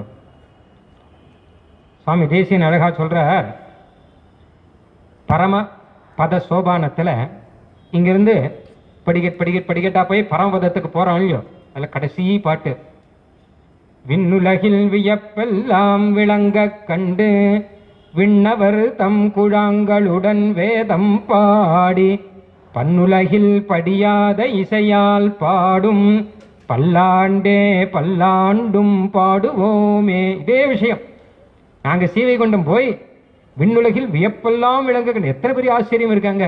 சாட்சாத் சர்வேஸ்வரனான ஸ்ரீமன் நாராயணன், லட்சுமி தேவி, பூமாதேவி நேர கண்ணால் பார்க்கணும். விண்ணுலகில் வியப்பெல்லாம் விளங்கு, இது வரைக்கும் வேதத்தில் உபநிடத்தில் என்னென்ன கேட்டுன்னு இருந்தோமோ அதெல்லாம் நேர பார்க்குறோம் பிரத்யட்சமா. விண்ணவர் தம் குழாங்களுடன் வேதம் பாடி, அங்கே நித்திய சூரிகள் எல்லாம் வேதம் சொல்லின்னு இருக்கா, நாங்கள் அவரோட கூட வேத சாத்தமுறை பண்ணுறோம். அப்புறம் என்ன பண்ணுறோன்னா, பெரியாழ்வார் மாதிரி பன்னுலகில் படியாத இசையால் பாடும் பல்லாண்டே பல்லாண்டும் பாடுவோமே. பல்லாண்டு பாடுவோம் படியாத இசையால். இந்த லோகத்தில் இல்லாத ஒரு இசை அங்கே கிடைக்கும். இந்த லோகத்தில் என்ன பாடுறோம்னு தெரியாது. நாம பாடும் கோஷ்டியாக சொல்லிட்டு இருக்கோம். இது என்ன ராகம்னு கேட்டால் நமக்கு தெரியாது. ராகங்கள்லாம் ஒன்றும் கிடையாது. கோஷ்டியாக கோரஸாக சொன்னால் அதுவே ஆனந்தமாக இருக்குது. எங்கனே சொல்லினும் இன்பம் பயக்குமே அப்படின்னு ஆழ்வார். பாடணும், ஆனால் பாடுறது தான் விசேஷம். ஏன்னா பாடணும்னு சொல்லிருக்க ஆழ்வார்கள்லாம். இசையில் சொன்ன அப்படின்னு தான் வரும். பாடல் 1000 அப்படின்னு வரும். ஆனால் நல்ல வேலையாக பாஷ்யக்காரர் என்ன பண்ணார் தெரியுமோ இல்லையோ, எல்லாம் பாடாட்டோ கூட பரவாயில்ல, அப்படி உட்காந்து பாராயணம் பண்ணுவோன்னுட்டார். அதுக்கு முன்னாடி கிடையாது. நம்ம ஆச்சாரியாளுக்கெல்லாம் பாட்டு தெரியும். பராசர பட்டர், கூரத்தாழ்வான், நாதமுடிகள்லாம் தாளம் வழங்கி தமிழ் முறை இன்னிசை தந்தவர், ஆள வந்தார். இவெல்லாம் பாட்டில் மகா நிபுணர். எல்லாரும் பாடின்னு இருந்தார். பாஷ்யக்காரர் தான் பார்த்தார், இப்படி பாடினே இருந்தால் மற்ற பேர்லாம் நாங்களாம் விரும்ப உட்காந்துருக்கோம் எல்லாரும். அதனால் நீங்களாம் உட்காந்து பாராயணம் பண்ணுங்கன்னுட்டேன். அதனால் பொழைச்சோம் நாங்களாம் பாராயணம் உட்காந்து பண்ணுறோம். ஆனால் என்னன்னு கேட்டால் இதுவே ஒரு ஆனந்தமாக இருக்குது. இதுவே எல்லாருமா சேர்ந்து பாராயணம் பண்ணும்போது பன்னுலகில் படியாத இசையால் பாடும். 2 அர்த்தம். இன்னொரு அர்த்தம் என்ன கேட்டால், நாதமுனிகள் கொடுத்த தாளம் இருக்கும் இல்லையோ, இது தெய்வீகமானது, பன்னுலகில் படியாதது. இது பல்லாண்டே பல்லாண்டும் பாடுவோமேன்னு பெரியாழ்வார் சொப்பனத்தை அப்படியே கொண்டு போய் பரமபத சோபானத்தில் சுவாமி தேசிகன் நமக்கும் வச்சு காமிக்கிறார். கட்டாயமாக இங்கிருந்து அங்கே போனவன் பல்லாண்டு தான் பாடுவோம் நாம்பெல்லாம். ஆழ்வார் நம்மாழ்வார் சொல்கிறார், 6ஆவது பாட்டில் கடைசியில் சொல்கிறார், அதுமாதிரி திருவனந்தபுரம் பாட்டிலையும் கடைசியில் சொல்கிறார் ஒரு விஷயந்தான். இங்கேருந்து சீவைகுண்டலோகம் போனால் இந்த 10 பாட்டு யார் பாடுறாளோ அவள் சீவைகுண்டலோகம் போகிறாள். அந்தமில் புகழ் அனந்த புறநகர் ஆதி தன்னை கொந்தலர் பொழில் குருகூர் மாறன் சொல்லாயிரத்துள் 5 5 வல்லார் அனைவர் போய் அமருலகில் பைந்தொடி மடந்த எருதம் வெய்மறு தோழினையே. அழகாக அர்த்தம் சொல்கிறார். இங்கேருந்து சீவைகுண்டம் போகிறானா, அங்கே போய் அங்கே இருக்கிறவெல்லாம் இவனை இருக்க ஆளுங்கனம் பண்ணுறானா. அங்கே இருக்கவாள்லாம் என்ன அப்படின்னு கேட்டால், நீங்கள் எங்கேருந்து வரங்கோ? திருவனந்தபுரத்துலேருந்து வரேன். திருவனந்தபுரத்துலேருந்தா? அப்போ அந்த 10 பாட்டு பாடுங்கிறார். அப்போ அந்த 10 பாட்டு பாடினா அதை கேட்டு சந்தோஷப்படுறான். திருக்குடந்தையிலேருந்து வரங்களா? அப்போ அந்த 10 பாட்டு பாடுங்கோ அப்படின்னு அவள் கேட்குறா. அவள் வேதம் தானே பாடுறா. நாங்கள் வேதமும் பாடுறோம், அதான் உபய வேதாந்த தேசம். பண்ணுலகில் படியா நாம் வேதமும் பாடி பணு ஹா உஹா உஹான்னு சாமகானம் அதையும் பாடி பண்ணுலகில் படியாத இசையால் பாடும் பல்லாண்டே பல்லாண்டும் பாடுவோமேன்னு பெரியாழ்வார் பாவத்தில் கிருஷ்ணனையும் வளர்த்து பல்லாண்டையும் பாடிண்டே இருக்கக்கூடிய சுவாமி தேசிகன் ஒரு பெரியாழ்வார். அடுத்து குலசேகர ஆழ்வார். இன்பமிகு பெருங்குழுவும் காணமன்மேல் இருளிரிய என்றெடுத்த இசையில் சொன்ன நன்பொருள் சேர் திருமொழி 105 பாட்டும் பெருமாள் திருமொழி நன்றாக எனக்கருள் செய் நல்கினியேன்னு சுவாமி தேசிகன் அந்த சாரத்தை சொல்ற. பெருமாள் திருமொழி எப்படி இருக்குன்னா, நன்பொருள் சேர் திருமொழி, நல்ல பொருள் சேர்ந்திருக்கு. இதுல பொருள் அப்படின்னா நிறைய அர்த்தம். பொருள் அப்படிங்கிற பதத்துக்கு 5 அர்த்தம் இருக்கு. சம்ஸ்கிருதத்தில் அர்த்தஹா அப்படின்னு ஒரு பதம் இருக்கு, அதான் தமிழ்ல பொருள்னு சொல்லிருக்கா. என்ன ஆச்சரியம்னா, அந்த அர்த்தஹா அப்படிங்கிற ஒரு வாக்கு இருக்கு இல்லையோ, அதுக்கு 5 அர்த்தம் உண்டு. அந்த 5 இந்த பொருள்ங்கிறதுக்கு உண்டு. பொருள்னா பைசா. பொருள் வைத்ததுண்டாகில் சொல்லே சொல்லேன்னு ஆழ்வா பாட்டு வரும். பொருள்னா பைசா அப்படின்னு ஒரு அர்த்தம். பொருள்னா வாக்குனுடைய அர்த்தம், நம்ம சொல்ற பதத்தினுடைய அர்த்தம் அப்படின்னு ஒரு அர்த்தம். பொருள் அப்படின்னா பிரயோஜனம் ஒரு அர்த்தம். என் பொருட்டு இங்கு நீ வந்தாய் ஆழ்வா பாட்டு. என் பொருட்டு, என்ன பொருளுக்காக வந்த, எந்த பிரயோஜனத்துக்காக வந்த, இப்படி பல அர்த்தம் உண்டு. பொருள்னா பொதுவாக ஒரு பொருள், இது ஒரு பொருள், இது ஒரு பொருள், பொதுவாக ஒரு வஸ்து அப்படின்னு அர்த்தம் உண்டு. பல அர்த்தம் உண்டு இல்லையோ. அதுல பொதுவாக லோகத்தில் இருக்கவாள்கிட்ட பொருள் அப்படின்னா அர்த்தஹா அப்படின்னா பைசான் தான் அர்த்தம். தர்ம அர்த்த காம மோட்சம், தர்ம அர்த்தம்னா பைசான் தானே. பொருள் அப்படின்னா பைசான் தான் சொல்லுவோம். ஆனால் குலசேகரர் என்ன பண்றார் அப்படின்னா, அந்த பைசாவோ அந்த போகமோ அதெல்லாம் ஒரு பொருளாவே நினைக்கல. அவரை பொறுத்த வரைக்கும் பொருள் அப்படின்னா நன்பொருள், நல்ல பொருள் ஒன்று வச்சிருக்க. இவர் ராஜாவா இருந்தவர். எனக்கு இந்த ராஜ்ய பதவி வேண்டாம், எனக்கு இந்த பைசா எல்லாம் எதுவும் வேண்டாம் அப்படின்ட்டார்.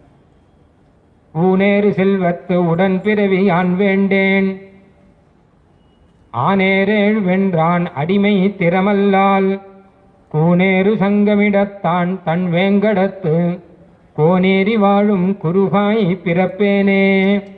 ஊனேறு செல்வத்து உடன் பிறவி ஆண் வேண்டேன். பிறவி வேண்டுங்க வேண்டாங்கிற மத்தம் இல்லை. கம்பமத யானை கழுத்தகத்தின் மேலிருந்து இன்பமரும் செல்வமும் இவ்வரசும் யான் வேண்டேன், செம்பவளவா யான் திருவேங்கடவென்னும் எம்பெருமான் பொன்மலை மேல் ஏதேனுமாவேனே. திருவேங்கடமலையில் ஏதாவது ஒன்றா இருந்தால் போரும். ஜக்முஷாம் தஸ்துஷாம் வா அப்படிங்கிறார் சுவாமி. அங்கே ஏதோ ஸ்தாவரமாகவோ இல்லை மானாவோ இல்லை மீனாவோ இல்லை நாரையாகவோ எதுவானாலும் சரி, நாரையாக இருந்தால் கூட பரவாயில்ல, மனுஷனாக இருந்தால் கூட பரவாயில்ல. ஏன் அப்படின்னு கேட்டான்னா, நரனாக இருந்தாலும் நாரையாக இருந்தாலும் நாரமாக இருக்கணுங்க. நாரம்னா என்ன? நாராயணன் இல்லையோ, அந்த நாராயணனுடைய நாரமாக இருக்கணும் அப்படின்னு. வேண்டாம் வேண்டாம், எனக்கு ஐஸ்வர்யம் வேண்டாம், எனக்கு அரச பதவி வேண்டாம் அப்படின்னு மற்றவா சொன்ன அர்த்தம் இல்லை, ராஜா சொல்ற. வேண்டாம், நான் கூட தான் வேண்டாங்கிறேன், எனக்கு வேண்டாம் அரச பதவி வேண்டாம். யார் கொடுக்குறா அவங்க? ஆனா குலசேகரர் சொல்றாருங்க, ஆழ்வார்கள் அவர் ராஜாவா இருந்தவர், கொல்லி காவலர். அவர் சொல்றார், இன்பமரும் செல்வமும் இவ்வரசும் யான் வேண்டேன், எனக்கு இதெல்லாம் எதுவுமே வேண்டாம். திருவேங்கடமலையில ஒரு காணாராய்ப்பாயும் கருத்துடைய நாவேனே, படியாய் கிடந்து உன் பவளவாய் காண்பேனே, ஒரு படியாவது இருக்க மாட்டேனா அப்படின்னு எத்தனை ஆச்சரியமா சொல்றேன். அதான் நன்பொருள். இந்த பொருள்னாலே இதுதான் பொருள், இதுதான் நல்ல பொருள், மற்றதெல்லாம் பொருள் அல்ல, அதெல்லாம் போகக்கூடியது, எல்லாம் நிலையான பொருள். ஆண்டாள் சொல்றாரு இல்லையா, ஓங்கி உலர்ந்த பாசுரத்துல குடம் நெறிக்கும் வள்ளல் பெரும்பதுக்குள் நீங்காத செல்வம் நிறைந்து, அது மாதிரி நீங்காத செல்வம் நிறைந்த செல்வமாக இது இருக்கும். எம்பெருமானுடைய கைங்கரியம் தான் இருக்கும், அதுதான் வேணும் அப்படின்னு நண்பொருள் சேர் திருமொழியை குலசேகர ஆழ்வார் அருளி செய்த மாதிரி நம்ம சுவாமி தேசிகனும் எதை கொடுத்தாலும் வேண்டாம் வேண்டாம் வேண்டாம் அப்படின்னு எம்பெருமானுக்கு கைங்கரியமே பண்ணிட்டு. எத்தனை பெரிய வித்வான், வித்வான் சொல்லலாமா வர சொல்லக்கூடாது, எத்தனை பெரிய அவதார புருஷர், ஒண்ணுமில்லாத வித்வான்கள்லாம் பதவச்சேதகா வச்சுன்னு சொல்லி ஒரு சால்வை போட்டுண்டு உத்தம சம்பாவனம் சொல்லிட்டு வாங்கிட்டு வந்துடுறான். ராஜசபையில் போய் நான் தான் ராஜகுரு அப்படின்னு சொல்லிக்கிறான். தேசிகன் எப்படி இருந்திருக்கணும். ஆனா வித்யாரண்யர் ராஜகுருவா இருந்தவர், அவர் தேசிகன் இருக்கும்போது நாம ராஜகுருவா இருக்கிறது அவ்வளவு நியாயம் இல்லை அப்படின்னு நேர்மையா ராஜா கிட்ட பரிந்துரைச்சு தேசிகனை தான் ராஜகுரு ஆக்கணும் அப்படின்னு சொல்லி ஓலை எழுதி கொடுக்கும்போது நாஸ்தி பித்தரார்ஜிதம் கிஞ்சித் நவமயா கிஞ்சிதார்ஜிதம் அஸ்திமே ஹஸ்தி செயலேசே வஸ்து பைத்தாமகம். எனக்கு வேண்டாம், இந்த எதுவும் வேண்டாம், என்னுடைய செல்வம் அத்திகிரி மலையில இருக்கு, மற்றதெல்லாம் செல்வமா நினைச்சா தானே, புழுவானா நினைக்கிற, ரத்னங்களை புழுவா நினைக்கிற, இது என்னதுன்னு கேட்கிறா. சுவாமி தேசிகனுடைய தேவிகள் ஏதோ ரத்னங்கள் இருக்கே இது என்னதுன்னு கேட்கிறா. அம்மா இது புழுமானு ஒரு துரும்பை எடுத்து அந்த புழுவை தள்ளி விட்டு புழுவை கையால் தொடுவோமா, புழு கையால் தொட்ட கையில் ஒட்டின்றோம். இதுவும் அப்படிதான், கையால் தொட்ட கையில் ஒட்டின்றோம். இந்த இடத்துல சுத்திக்கும் முதல்ல, அப்புறம் இந்த இடத்துல சுத்திக்கும், வேண்டவே வேண்டாம், அப்புறம் கழுத்து மண்ணை பிடிச்சிடும், வேண்டவே வேண்டாம் அப்படின்னு ஒரு துரும்பை எடுத்து அப்படியாங்கிறா. என்ன ஆச்சரியம். இந்த ரத்தனத்தை பார்த்து இது புழுன்னு ஒதுக்கின தேசிகன் இருக்கட்டும், அப்படியா அப்படின்னு ரத்தனத்தையே பார்க்காமல் ஒரு அம்மா இருக்கா அழியோ, அவளை நினைச்சு பாருங்க, இவரோட குடும்பம் நடத்திருக்காரு. அப்படியா அவருக்கு ஒண்ணுமே தெரியாது பாவம். அவர் என்ன சொல்றாரோ அதுதான், அவர் என்ன கொடுக்கிறாரோ அதுதான். காஞ்சிபுரத்தில் பெருமாள் கோயில் சுவாமின்னு ஒருத்தர் இருந்தார். சிம்மம் சாதாரணமான கடை. சுவாமி தேசிகனுக்கு எந்த ஜனமோ அந்த ஜனம் யாருக்கிட்ட நெருங்க முடியாது ஒருத்தரும். அது ஒரு தேஜஸ், எங்கேயும் போக மாட்டேன். உஞ்சவர்த்தி தேசிகன் மாதிரியே தான், உஞ்சவர்த்தி தவிர வேற கிடையாது. பைசா கொடுத்தா வாங்க மாட்டேன், இதை எடுத்துன்னு போடுவார். 1000 ரூபாய் வச்சு கொடுத்தான் 1960. அன்னைக்கு 1000 ரூபாய் கொடுத்தான், 1000 ரூபாய் காயின் தட்டில் வச்சு கொடுத்தான். இதை எடுத்துன்னு, இதை பார்த்தாலே எனக்கு தலை வலிக்கிறது, முதல்ல எடுத்துன்னு போட. ஐயோ தலை நோவுறது என்னால் பார்க்க சகிக்கலன்னு. காஞ்சிபுரத்தில் சங்கரவடத்திலேருந்து சங்கராச்சாரியார் இவருக்கு விருதம் கொடுக்காமல் வேற யாருக்கும் விருதம் கொடுக்கக்கூடாது அப்படிங்கிறதுக்காக விருதத்தையும் கொஞ்சம் பைசா கொஞ்சம் சேர்த்து வச்சு கொடுத்து அனுப்பிச்சார். அப்போ அங்கே கொண்டு வந்து கொடுத்தா. இவர் சொன்னார், அவன் அங்கேயிருந்து மனுஷாலாம் வந்தா, நான் உஞ்சவர்த்தி பைசாலாம் வாங்குறது இல்லை, எடுத்துன்னு போங்கன்ட்டு. நான் பைசாலாம் யார்கிட்டையுமே வாங்க மாட்டேன், உஞ்சவர்த்தி நான். சரி வேண்டாம், பெரியவா சொன்னா இந்த விருதத்தையாவது ஏற்றுக்கோங்க அப்படின்னு. எங்களுக்கு எங்க பெரியவா ஒரு விருதம் தேடி கொடுத்துருக்கா, அது பகவத் தாசன் அப்படிங்கிறது. அது தவிர மற்ற விருதத்தை நான் விருதமாகவே நினைக்கலன்னுட்டேன். வேற என்ன விருதம்? ஜனாதிபதி விருதம்னா பிரசிடென்ட் அவார்டுன்னு ஒன்று இருக்கு. அழகா ஒரு பெரியவர் சொன்னார், ஜனாதிபதி விருதம் உங்களுக்கு கிடைச்சது அப்படின்னா, ஜனா அதிபதி ஒருத்தர், ஜனங்களுக்கெல்லாம் அதிபதி, அவர் விருதம் எனக்கு கிடைச்சது. ஏன்னா அவருக்கு தாசன் நான், வேற எந்த ஜனாதிபதி என்ன கொடுக்கணும் எனக்கு? அப்படி சுவாமி தேசிகன் அப்படி இருந்து, சுவாமி தேசிகன் பெயரை சொல்லிட்டு இன்னைக்கும் அத்தனை மகான்கள் அப்படி இருக்கானா பாருங்க. அப்படின்னா தேசிகன் எப்படி இருந்திருக்கணும்? தேசிகனை கண்ணால பார்க்க முடியாதோ திருக்கோட்டி சுவாமியை பார்த்து தெரிஞ்சுட்டு இருக்காரு, நாள் பக்கம் சுவாமியை பார்த்து தெரிஞ்சு வெள்ள உஞ்சவருத்திலேயே சிரேஷ்டமா இருந்தா. அண்ணனுக்கு போய் பிக்ஷை எடுத்துட்டேன், இதுக்கு தேசிக விருத்தினே பெயர். அதனால குலசேகராழ்வார் சொன்னதுதான் தேசிகனுடைய பாவமும். அவரும் இதெல்லாம் எதுவுமே எனக்கு வேண்டாம். அத எத்திராஜ சப்தத்திலாம் அழகா சொல்ற. நீங்காத செல்வம் நிறைந்து அப்படின்னு சொல்றாரு இல்லையோ, அந்த மாதிரி சுவாமி தேசிகன் சொல்ற, எனக்கும் ஒரு நீங்காத செல்வம் ஒண்ணு நிறைந்து இருக்கு. அது யதிபதி சம்பிரதாய நிரபாய தனோபசிதா மதுகர மௌலி தக்ன மததந்துரதந்தி கடா கரடகடாகவாகி கனசி கரசி பரிதாம். தேசிகன் நினைச்சிருந்தான்னு வச்சுக்கோங்க, ஒரு பட்டத்து யானை மேல உட்காந்து வச்சு ஊர்ல போயிருக்கலாம். அவர் பல்லக்கள் உட்காந்து வச்சு ஆள் சுமந்து கொண்டு போயிருப்பான். ஒரு ஆச்சரியமான பவனத்துல 7 அடுக்கு மாளிகையில் உட்காரலாம். இவர் வந்து ராஜ்ய நிர்வாகம் பண்ணலாம். இவர் சொல்றத ராஜா கேட்கணும், அதுபடி ராஜ்யம் நடக்கணும், பண்ணலாம். ஆனால் ஏன் வேண்டாம்னா எதிபதி சம்பிரதாய ராமானுஜ சம்பிரதாயம் என் கையில் இருக்கு. நிரபாய தனோபசிதாக, இதான் நீங்காத சொல். அழகா பாருங்க, நீங்காத செல்வம் நிறைந்து, நிரபாய தன உபசிதாக, அப்படியே அவங்க போட்ட ஆண்டாள் வார்த்தையை மாற்றவே இல்லை. நீங்காத செல்வம் எதுன்னா ராமானுஜ சம்பிரதாயம் தான் சொல்லிட்டேன். அப்ப மதுகர மதகர மௌலி தக்ன மத தந்தூர தந்தி கடா கரட்ட கட்டாகவாகின அந்த செல்வத்தை சொல்ற, அதெல்லாம் எதுவும் வேண்டாம். அப்படி குலசேகரர் பாவத்துல இருந்து அதனுடைய சாரத்தை நன்பொருள் சேர் திருமொழி அப்படின்னு சொன்னார். தொண்டர் அடி பொடி 4000 திவ்ய பிரபந்தத்துல திருப்பள்ளி வச்சு தனியா 10 பாட்டு பாடினவர். ஆண்டாள் கூட திருப்பள்ளி வச்சு பாட்டிருக்காரு. ஆனால் திருப்பள்ளி வச்சுன்னே ஒரு பிரபந்தம் பாடினார் இல்லையா. ரங்கநாதனுக்கு திருப்பள்ளி வச்சு அவர் தான் படுத்துட்டு இருக்காரு அப்படின்னா, படுத்துட்டு இருந்தால் கூட உபச்சாரங்கள்லாம் உண்டு. பெருமாளுக்கு நம்ம பண்றதெல்லாம் உபச்சாரம். அவர் படுத்துட்டு இருக்கவே எழுப்புறங்கோ அப்படின்னு கேட்கக்கூடாது. இது எல்லாமே உபச்சாரம். சயனங்கிறது ஒரு உபச்சாரம். உபச்சாரம்னு இல்லாமல் பார்த்தோம் வச்சுக்கோங்க, நம்ம ஒன்றுமே பண்ண முடியாது. பெருமாளுக்கு எதுக்காக பெருமாளுக்கு நம்ம சமர்ப்பணம் பண்ணணும்? அவர் தான் உலகமுண்ட பெருவாயினாச்சே, அவருக்கு போய் என்ன சமர்ப்பணம் பண்ணுறது? பேசாமல் இருந்தது. அவருக்கு பத்னி பசிலாம் கிடையாது. அப்போ கதா பாப்பா விதிரோ விமிருத்துர் விசோகா விஜிகத்ஸா அபிபாசா சத்தியகாமஹா சத்தியசங்கல்பா. பசி கிடையாது, தாகம் கிடையாது, ஒன்றும் கிடையாதுன்னு நாம் ஒன்றும் சமர்ப்பிக்கக்கூடாது ஸ்வரூபத்தை பார்த்தா. ஆனால் ஸ்ரீரங்கத்தில் ஒரு மண்டபப்படியிலையும் பெருமாளுக்கு தாகம் எடுக்குமே. பெருமாள் வெயிலில் வரமாட்டார் ஸ்ரீரங்கத்தில். அப்படி பகலில் கிளம்பினார்னா பல்லக்கில் தான் வருவார். அப்படி வந்தார்னா நடுவில் பானகம் சமர்ப்பிச்சுட்டே இருக்கும். புது பல்லா எடுத்து அதில் செல்லுன்னு கை வச்சு ஜில்லுன்னு இருக்கும். அது அப்படியே சமர்ப்பிச்சு அந்த பானையோடு அப்படியே கொடுத்து அடுத்து வேற பல்லா அடுத்த ஜில்லுன்னு அடுத்த மண்டபப்படியில் பானகம் வரும். ஏன்னா பெருமாளுக்கு தாகம் எடுக்கும். பெருமாளுக்கு தாகம் கிடையாதுன்னு வேதம் சொல்லிருக்கேன்னா எங்கள் ரங்கநாதனுக்கு தாகம் எடுக்கும். நாங்கள் கொடுத்தா வாங்கி போயிடுவார், கொடுக்கலைன்னா ரொம்ப தாகத்தில் தவிச்சு போயிடுவார். அதுதான் பாவம். உண்மையிலே இருக்கும்.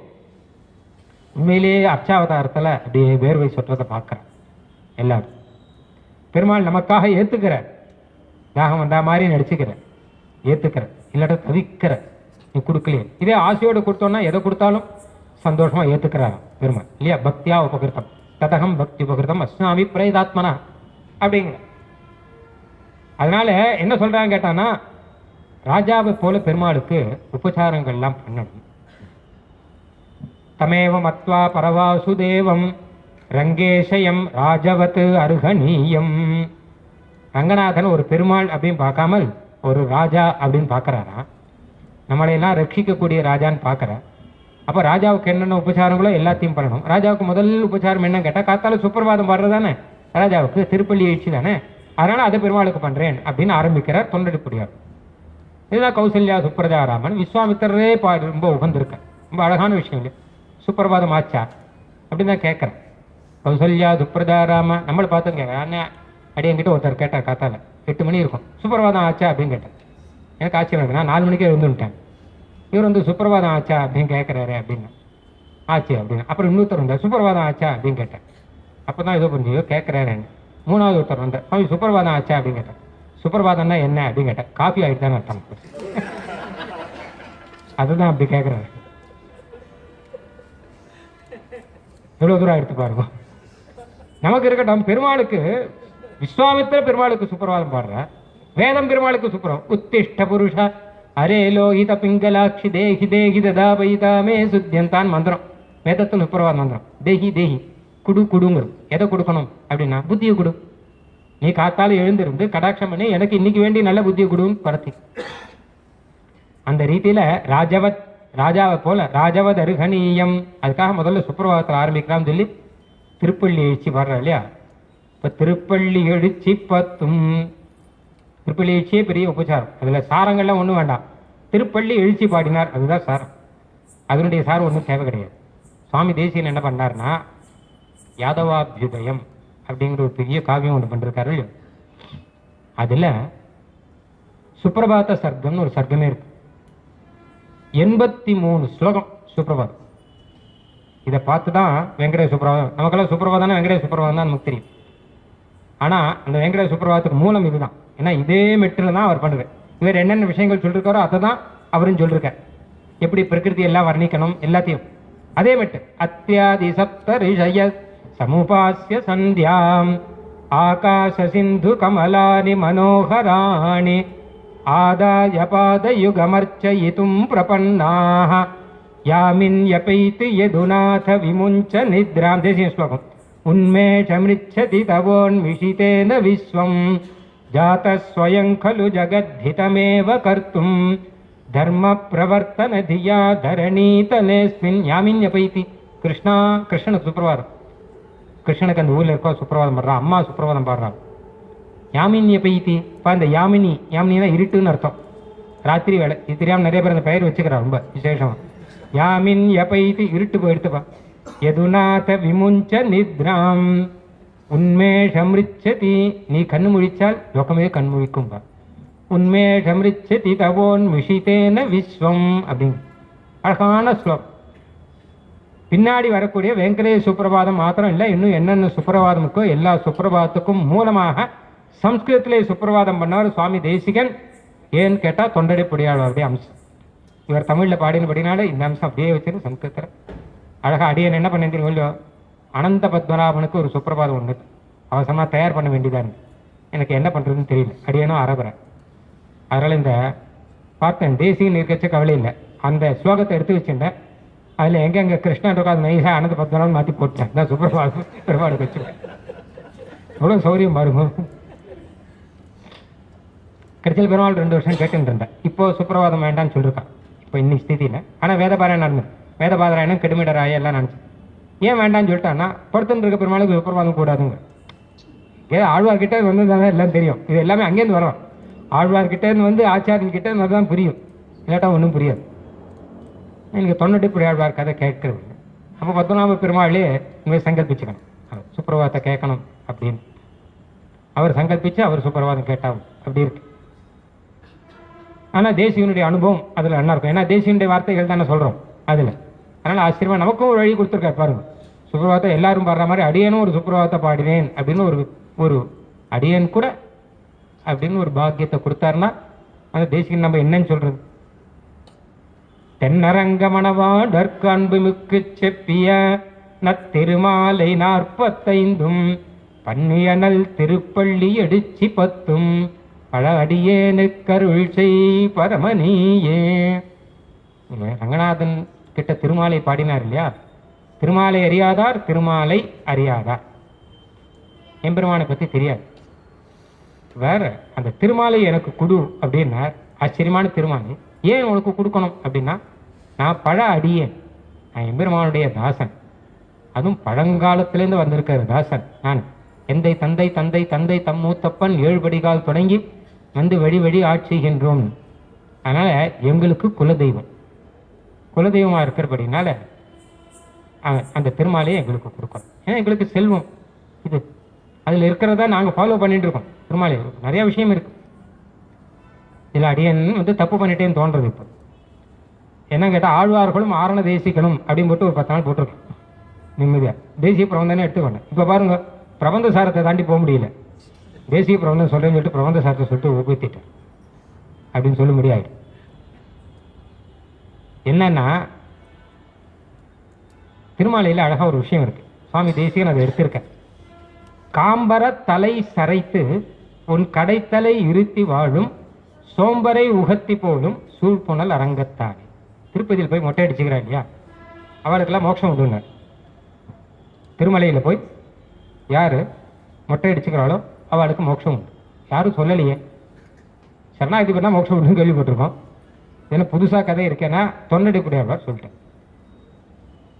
என்ன அர்த்தம் அப்படின்னு கேட்டால், அங்கே ஒரு ஆச்சரியம் தான். திருமலையில் போய் யாராக இருந்தாலும் சரி அங்கே இருப்போம் மொட்டையை அடிச்சுட்டோன்னா பெருமாளுக்கு அர்ப்பணன்றான். காம்பர தலை சிரைத்து, என் அழகை பற்றி எனக்கு கவலை இல்லை, முடி போனால் போயிட்டு போகிறது, பெருமாளுக்கு என் தலையை கொடுக்குறேன் அப்படின்னு. தலையை கொடுக்கறதுக்கு பதிலாக தான் இது கொடுக்குறேன்.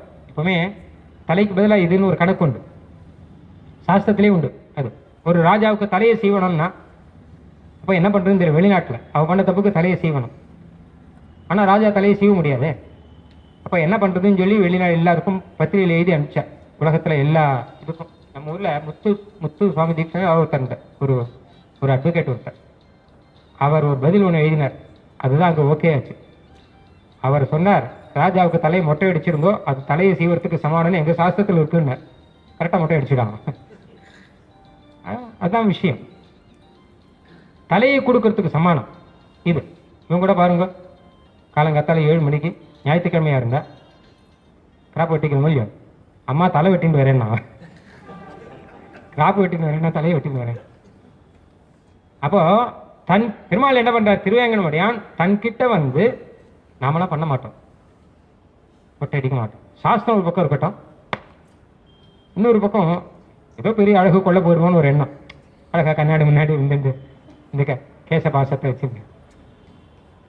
ஆனா பெருமாள் தன்கிட்ட வந்து இந்த தலையை குனிஞ்சு அந்த தலையை கொடுத்து முடியை கொடுக்குறான் இல்லையா ஒருத்தன், அவனுக்கு மோட்சம்.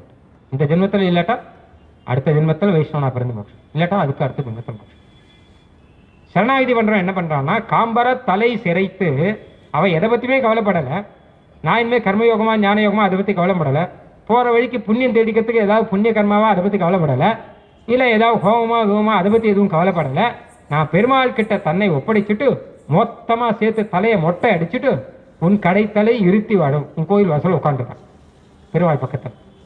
சோம்பர், ஆஹா சோம்பேறி, ஒரு கர்மம் செய்ய மாட்டேன். உகத்தி போலும் உனக்கு ரொம்ப பிடிக்கும் வாழதான்ட்டேன். ரங்கநாதன் பார்த்து சொல்கிறேன், நல்லபடியாக ஒழுங்கு ஓடி மாடி இருக்கணும் உனக்கு பிடிக்காது, சரணாகதி பண்ணிட்டேன்னு சொல்லிட்டு தலையை சரிச்சுட்டு உட்காடுறவனை தான் உனக்கு ரொம்ப பிடிக்கும் அப்படின்னு வேடிக்கையாக சொல்கிறேன். ஆனால் ஐசிங்கர் அழகாக சொன்னேன், மற்ற சோம்பர் மாதிரி இல்லை, கடைத்தலை இருத்தி வாழும் சோம்பர், அவெல்லாம் வாழாத சோம்பரான், அவள் வாழும் சோம்பர் அப்படின்னு ஆழ்வார் அழகாக சொல்லியிருக்காங்க. இருத்தி வாழும் சோம்பரை உகத்தி போலும் சூழ்புணல் அரங்கத்தானே அப்படின்னு கொள்ளி. அதனால அந்த ஒரு பாவம் எங்களுக்கு வரணும். அதனால நாங்கெல்லாம் பல வடிவர்களாக இருக்கோம், எம்பெருமானை சேர்ந்த தாசர்களாக இருந்துருக்கோம். அந்த தாச பாவத்தின் பலனாக என்ன பண்ணணும்னு கேட்டால், நாங்கள் வந்து எங்களையே பெருமாள் கிட்ட ஒப்படைச்சு நிம்மதியாக இருக்கணும். தேசிகனும் சோம்பேறி தான், 1ஆம் நம்பர் சோம்பேறி. உச்சவருத்தி எடுத்துகிட்டு வேற எதை பற்றி கவலை இல்லை, நாளைக்கு என்னங்கிறத பற்றி கவலை கிடையாது. கடைத்தலை இருத்தி வாழ் நிம்மதியாக இருந்துருக்க சோம்பரை உகத்தி போலும். ஏன்னா சிராத்தம் நடக்கணுமே, என்ன அது கூட பெருமாள் நடத்திக்கிறார். உனக்கு என்ன அதை பற்றி, எல்லாத்தையும் பெருமாள் தான் நடத்திக்கிறார். நான் நடத்திக்கிறேன் வந்து அதனால் ஒரு டென்ஷனே வருது. நான் எத்தனை கஷ்டப்பட்டு படாபாடு பட்டு வச்சிருக்கேன், நீ வந்து மொத்தத்தையும் எடுத்துட்டி அப்படின்னு சண்டையெல்லாம் வரும்.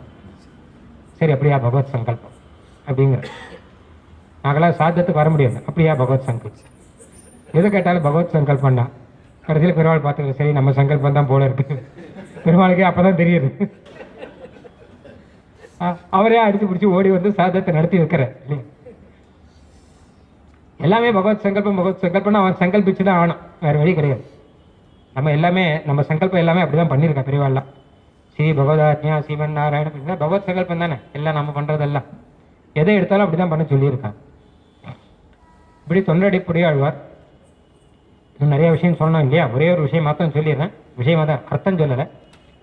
தொண்டடிப்புடைய ஆழ்வாருடைய ஒரு பாசுரத்தை சுவாமி தேசியன் சம்ஸ்கிருதத்தில் அப்படியே சாய்ச்சிருக்கு ஸ்லோகமாக.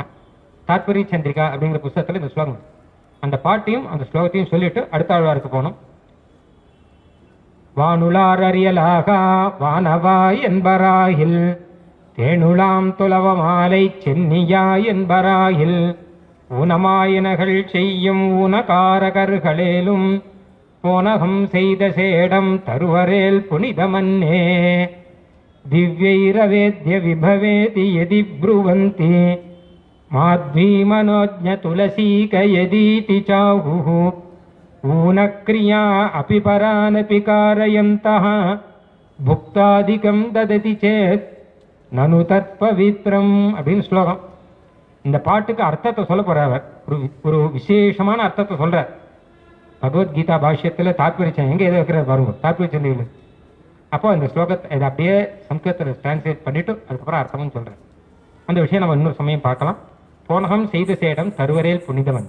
பாகவதர்கள் சாப்பிட்ட பிரசாதம் நமக்கு கிடைச்சா அதை காட்டிலும் பரம பவித்திரம் எதுவுமே கிடையாது. பெருமாளுக்கு நிவேதனம் பண்ணி பாகவதாருடைய பிரசாதம் கிடைச்சுன்னு வச்சுக்கோங்க, அதை தவிர பவித்திரமானது எதுவும் கிடையாது. இதனுடைய சாரம் முக்கியமானது திருப்பானாழ்வார்.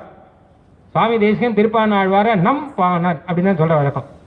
ஏதோ இவருக்கு அவருக்கு உறவு மாதிரி, மற்றவாள்லாம் உறவு இல்லையாண்ணா அப்படின்னா திருப்பானாழ்வார் வெறும் ஒரே லிஸ்ட், ஒரே அதாவது ட்ரெயினில் போயிட்டு இருந்தான் ஒருத்தன், எதிர்க்க நூத்தர் வந்து உட்காண்டான், கொஞ்சம் மெதுவாக பேச்சு கொடுத்தான். அப்படியா உங்கள் பொண்ணு உங்கள் பையன் என்ன பண்ணிட்டு இருக்கான்? அவர் சொன்னார், என் பையன் 10ஆம் கிளாஸ் படித்து ஏதோ பரீட்சை எழுதினா அப்படின்னு. பரீட்சை எழுதினான்னா என்ன அர்த்தம் புரிஞ்சுக்கணும். அப்புறம் உங்கள் பையன் என்ன பண்ணிட்டு இருக்கான் அப்படின்னு. 10ஆம் கிளாஸில் state rank, state 2nd rank அப்படின்னு சொன்னா வச்சுக்கோங்க, அடுத்து பேச நிறுத்திடுவேன், அதோடு முடிஞ்சு போச்சு.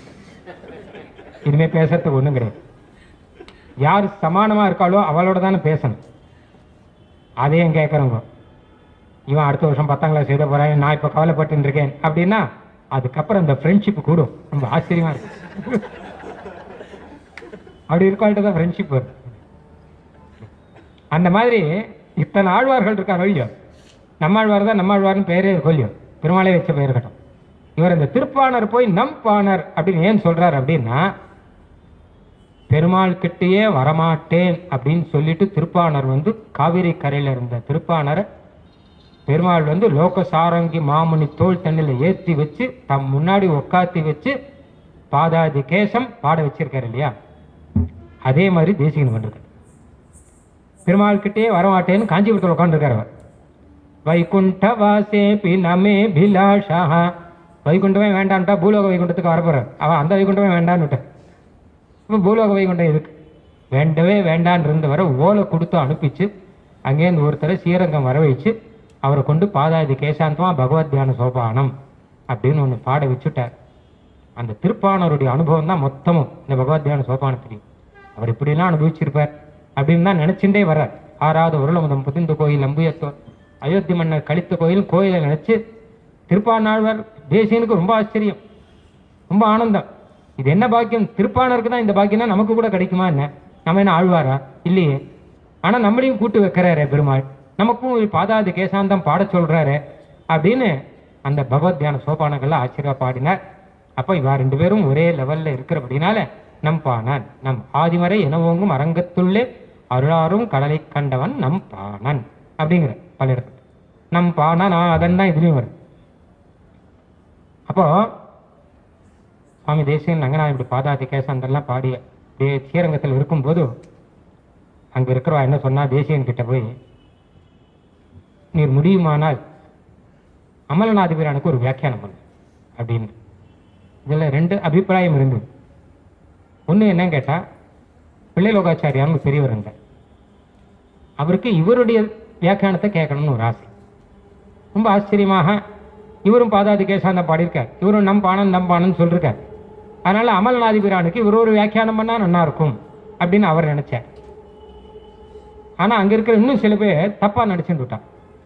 அவன் என்ன நினைச்சா அப்படின்னு கேட்டா, உம்மால முடியுமானா பாடணும், உம்மால முடியாது, நீ சம்ஸ்கிருதத்துல வாதங்கள்லாம் பண்ணி இப்படி ஜெயிக்கிறே தவிர எங்க அமல்நாதிபிரானுக்கு ஒரு வியாக்கியானம் பண்றதுக்கு நாங்களே இட்டு பிறந்தவர்கள், உங்களால முடியுமா அப்படின்னு சொல்றேன்னு அவன் நினைச்சுட்டு விட்டான். சுவாமி தேசிகன் அழகா ஒரு வியாக்கியானம் சாதிச்சார், அதுக்கு முனிவாகன போகம் அப்படின்னு பெயர்.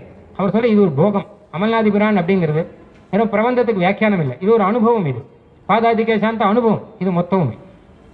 அதனால ஆச்சரியமான ஒரு வியாக்கியானம் பண்ண அந்த வியாக்கியானத்தை கொடுத்த அவர் திகைச்சு போயிட்டார் பிள்ளைலோகாச்சாரியார். ஏன்னு கேட்டான்னா, இது வரைக்கும் வியாக்கியானம் பண்ணியிருக்கா எல்லாரும், அமல்நாதிபிரானுக்கு நிறைய பேர் வியாக்கியானம் பண்ணியிருக்கா, முன்னாடியே நடந்திருக்கு.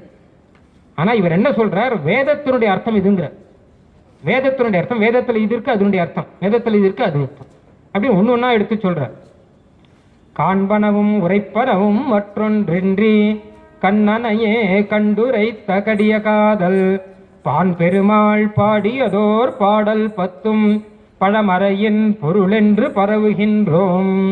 இல்ல வேதத்தினுடைய அர்த்தம் நாங்க எடுத்து சொல்றோம் அப்படின்னு. இல்ல வேதாந்த ஆச்சாரியன்னா இதுதான் போல இருக்கு, அந்த வேதாந்தத்தையும் இந்த வேதாந்தத்தையும் முடிச்சு போடுறாரு இல்லையா, அதான் வேதாந்த ஆச்சாரியர் அப்படின்னு. அமல்நாதிபிரான் ஆன ஆரம்பம், 2வது பாட்டு உவந்த உள்ளத்தினான் ஊன் ஆரம்பம், 3வது பாட்டு மந்திவாய் வடவேங்கட மாமலேன் மே ஆரம்பம், ஆ ஊ மே பிரணவம். பிரணவாக்கார விமானத்தில் ரங்கநாதன் இருக்கார், அதனால தான் பிரணவாக்காரமாக சாதிச்சான்ட்டார். பிரமிச்சு போறான். நமக்கு எப்படி நான் தோன்றது இந்த அர்த்தம் எல்லாம், அதான் வேதாந்தாச்சாரியன். வேன் பெரிய விரிதிரு நீர் வையத்துள்ளே வேதாந்த வாரியன் என்று இயம்ப நின்றோம். எப்படி தோன்றது அப்படின்னா என்ன கேட்காத, வேதாந்த ஆசிரியன்னு சொன்னா இல்லையா ஒருத்தன், அவனை போய் கேளு இவருக்கு எப்படி தோணித்து அப்படிங்கிறது எங்கிட்ட கேட்க வேண்டிய கேள்வி இல்லை, யாருமே சொல்லாத அர்த்தமாச்சு. அடுத்த பாட்டு பாரமாய பழவினை அப்படின்னு பானு ஆரம்பம், துண்டவன் பெரியன் துயர் தீர்த்தவன் அப்படின்னு தூண் ஆரம்பம், கையினால் சுரிசங்கனாலே அந்த கை ஆரம்பம் பாதுகை இது ஒரு சுவாமி சொன்னார். எல்லாமே தேசிகனுக்கு ஏத்தமா அமைஞ்சிருக்கு மொத்தமுமே. அதனால வேதியர் தாம் விரித்துரைக்கும் பொருளுக்கெல்லாம் விதை ஆகும் இது என்று விளம்பினோம். வேதத்தினுடைய தாற்பயம் தான் மொத்தமும் அமல்நாதிபிரான். அதவா சிந்திச்சே பார்க்கல. ஏன்னா அமல்நாதிபிரான் பாடினவர் பாணர் குலத்தை சேர்ந்தவர். பாணர் குலத்தவாளுக்கு வேதம் தெரியாது. பாணர், பள்ளர், பறையர் அப்படின்னு அந்த குலம். பாட்டு பாடுறபடினால பாணன்னு பேர். பள்ளு அப்படின்னு ஒரு பாட்டு, அதனால பள்ளன்னு பேர். பறைன்னு ஒரு வாத்தியம், அதனால பறையன்னு பேர். தப்பான அர்த்தத்தில் வரல, எதுவுமே சரியான அர்த்தத்தில் வந்திருக்கு. அந்த பாணர் குலத்தில் பிறந்தவருக்கு வேதம் எங்க தெரிய போறது? அவர் எங்க வேதத்தினுடைய அர்த்தத்தை சொல்ல போற? பெருமாளை நேர சேவிச்ச காண்பனமும் உரைப்பனமும் கண்ணனையே சேவிக்கிறேன்னு அந்த அனுபவத்தில் பாடினார் அப்படின்னு அவ்வளவுதான் நினைச்சா. ஆனால் இவர் ஒரு அவதார புருஷ பாடுவார், நித்திய சூரியனுடைய அவதாரமானவர். ஆழ்வார்களுக்கெல்லாம் அவ ஞானத்தை சம்பாதிச்சுக்க வேண்டியதில்லை, பெருமாள் தான் அந்த ஞானத்தை கொடுக்கிறார். வேதத்தினுடைய அர்த்தத்தை திருப்பாடலுக்கு பெருமாள் கொடுத்துட்டாங்க, நீ யார் கேட்கறதுக்கு? பெருமாள் எடுத்து கொடுத்துட்டார். அதனால அகார உகாரம் அகாரங்கள் சேர்ந்து பிரணவத்திலேருந்து ஆரம்பிச்சு வேதத்தினுடைய அர்த்தத்தை சொல்றாருன்னா யார் என்ன கேட்க முடியும் இதில்? அதனால வேதாந்தாசிரியனான எம்பெருமான், வேதாந்தாச்சாரியனான ரங்கநாதன் இவருக்கு அதை கொடுத்தான். எனக்கு வேதாந்தாச்சாரியன் விருதை கொடுத்தான். அதான் நம்பான். வேதாந்த அர்த்தத்தை சொல்றதுக்கு அவருக்கு சொல்லிட்டான். அவர் அந்த வேதாந்த அர்த்தத்தை சொல்லிருக்காருங்கிறத லோகத்துக்கு எடுத்து சொல்லுன்னு சொல்லி எனக்கு வேதாந்த ஆச்சாரியன் கொடுத்துட்டான். எத்தனை அழகான ஒரு இணைப்பு பாருங்க. வேன் பெரிய விரிதிரை நீர் வையத்துள்ளே வேதாந்த ஆரியன் என்று இயம்ப நின்றோம். நான் பெரியோம் அல்லோம் நாம் நன்றும் தீதும் நமக்குரைப்பார் உலரென்று நாடுவோமே. நான் பெரியோம் அல்லோம், நம்மகிட்ட ஒன்றும் இல்லை, எல்லாம் ரங்கநாதன் செய்த ஏற்பாடு. பான் பெருமாள் பாடினா ரங்கநாதன் பாட வச்சார். நான் அதுக்கு அர்த்தம் இதுலன்னா ரங்கநாதன் எழுதி வச்சார். இதை போய் நான் பெரியவினா நீன் பெரியவினா போட்டி இருக்கு. அந்த சிஷ்யாளுக்கு சொன்னார், முடிஞ்சா பாடுமே, முடிஞ்சா அர்த்தம் எழுதுமேங்கிறீரே. அவளை பிரமிச்சு வாயடிச்சு நிற்கிறான். அவளுக்காக சொன்னார், நாம பெரியவர் இல்லைப்பா, எல்லாம் நடத்துறான். பெரியவர்களை பெரியவர்களாக்குவதே அவன் தான், சிறியவர்களை சிறியவர்களாக்குவதே அவன் தான். அது புரிஞ்சுட்டவன் என்ன பண்றான, பெரியவாள்லாம் அடியேன் சிறியவன்கிறான். இதை புரிஞ்சுக்காதவாள சிறியவாள்லாம் அடியேன் பெரியவன்கிறான். இதான் விஷயம். இது புரிஞ்சுட்டானா போதும். ஆனா வேதாந்த ஆசிரியன் சொல்றவர் தேசியம் என்ன சொல்றான்னா, நான் பெரியோம் அல்லோம், அடியன்கிட்ட என்ன இருக்கு, நான் ஒன்றும் பெரியவன் கிடையாது, எனக்கு ஒன்றும் தெரியாது, பாணருடைய அர்த்தம் எனக்கு தெரியாது, ஆனா ரங்கநாதன் சொல்லி கொடுத்தேன்.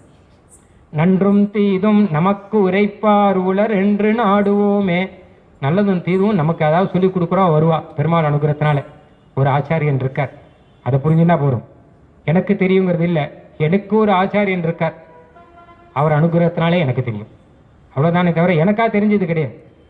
அதனால அவர் அனுகிரகம் பெருமாள் அனுகிரகம் தவிர இது வேற எதுவும் கிடையாது அப்படின்னு அழகான ஒரு வார்த்தையை அருளி செய்தார். இதுக்கப்புறம் தான் பிள்ளை லோகாச்சாரியானவர் சீரன்று துப்புல் திருவேங்கடமுடையான் பாரன்ற சொன்ன பழமொழின்னு தனியை அருளி செய்தார். இவருக்காக இந்த விஷயம் புரியாம நிறைய பேர் பிள்ளை லோகாச்சாரியே தப்பா பேசுறார். இவரை தப்பா வச்சுனவங்க பரவாயில்ல. அதாவது தேசிகன்னு இவ்வளவு உயர்த்தியா பேசுறாரு இல்லையா ஒருத்தர், உயர்த்தியா பேசுறாருன்னா பேசுறவருடைய பெருமை அது.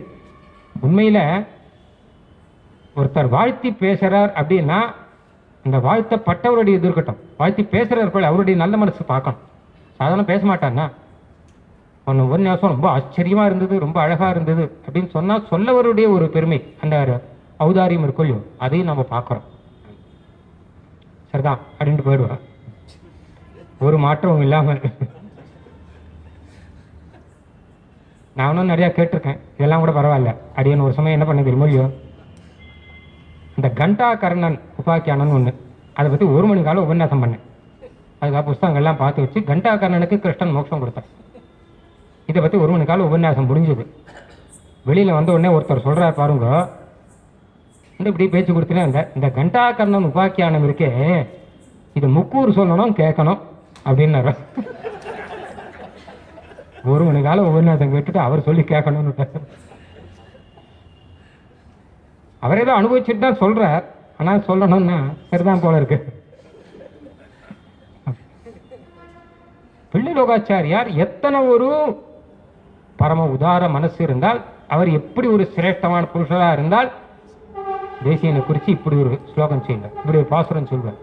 அது அவருடைய பெருமை.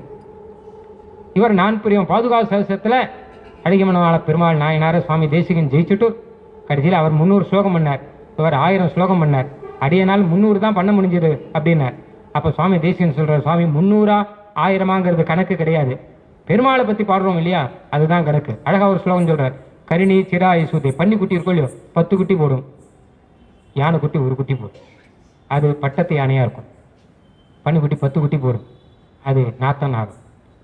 10ஆ 1ஆங்கிறது முக்கியம் இல்லை, எப்படி இருக்குங்கிறதா முக்கியம். நீ திருவடியை பற்றி பாடுறக்க அதுதானே விசேஷம் அப்படிங்கிறாங்க.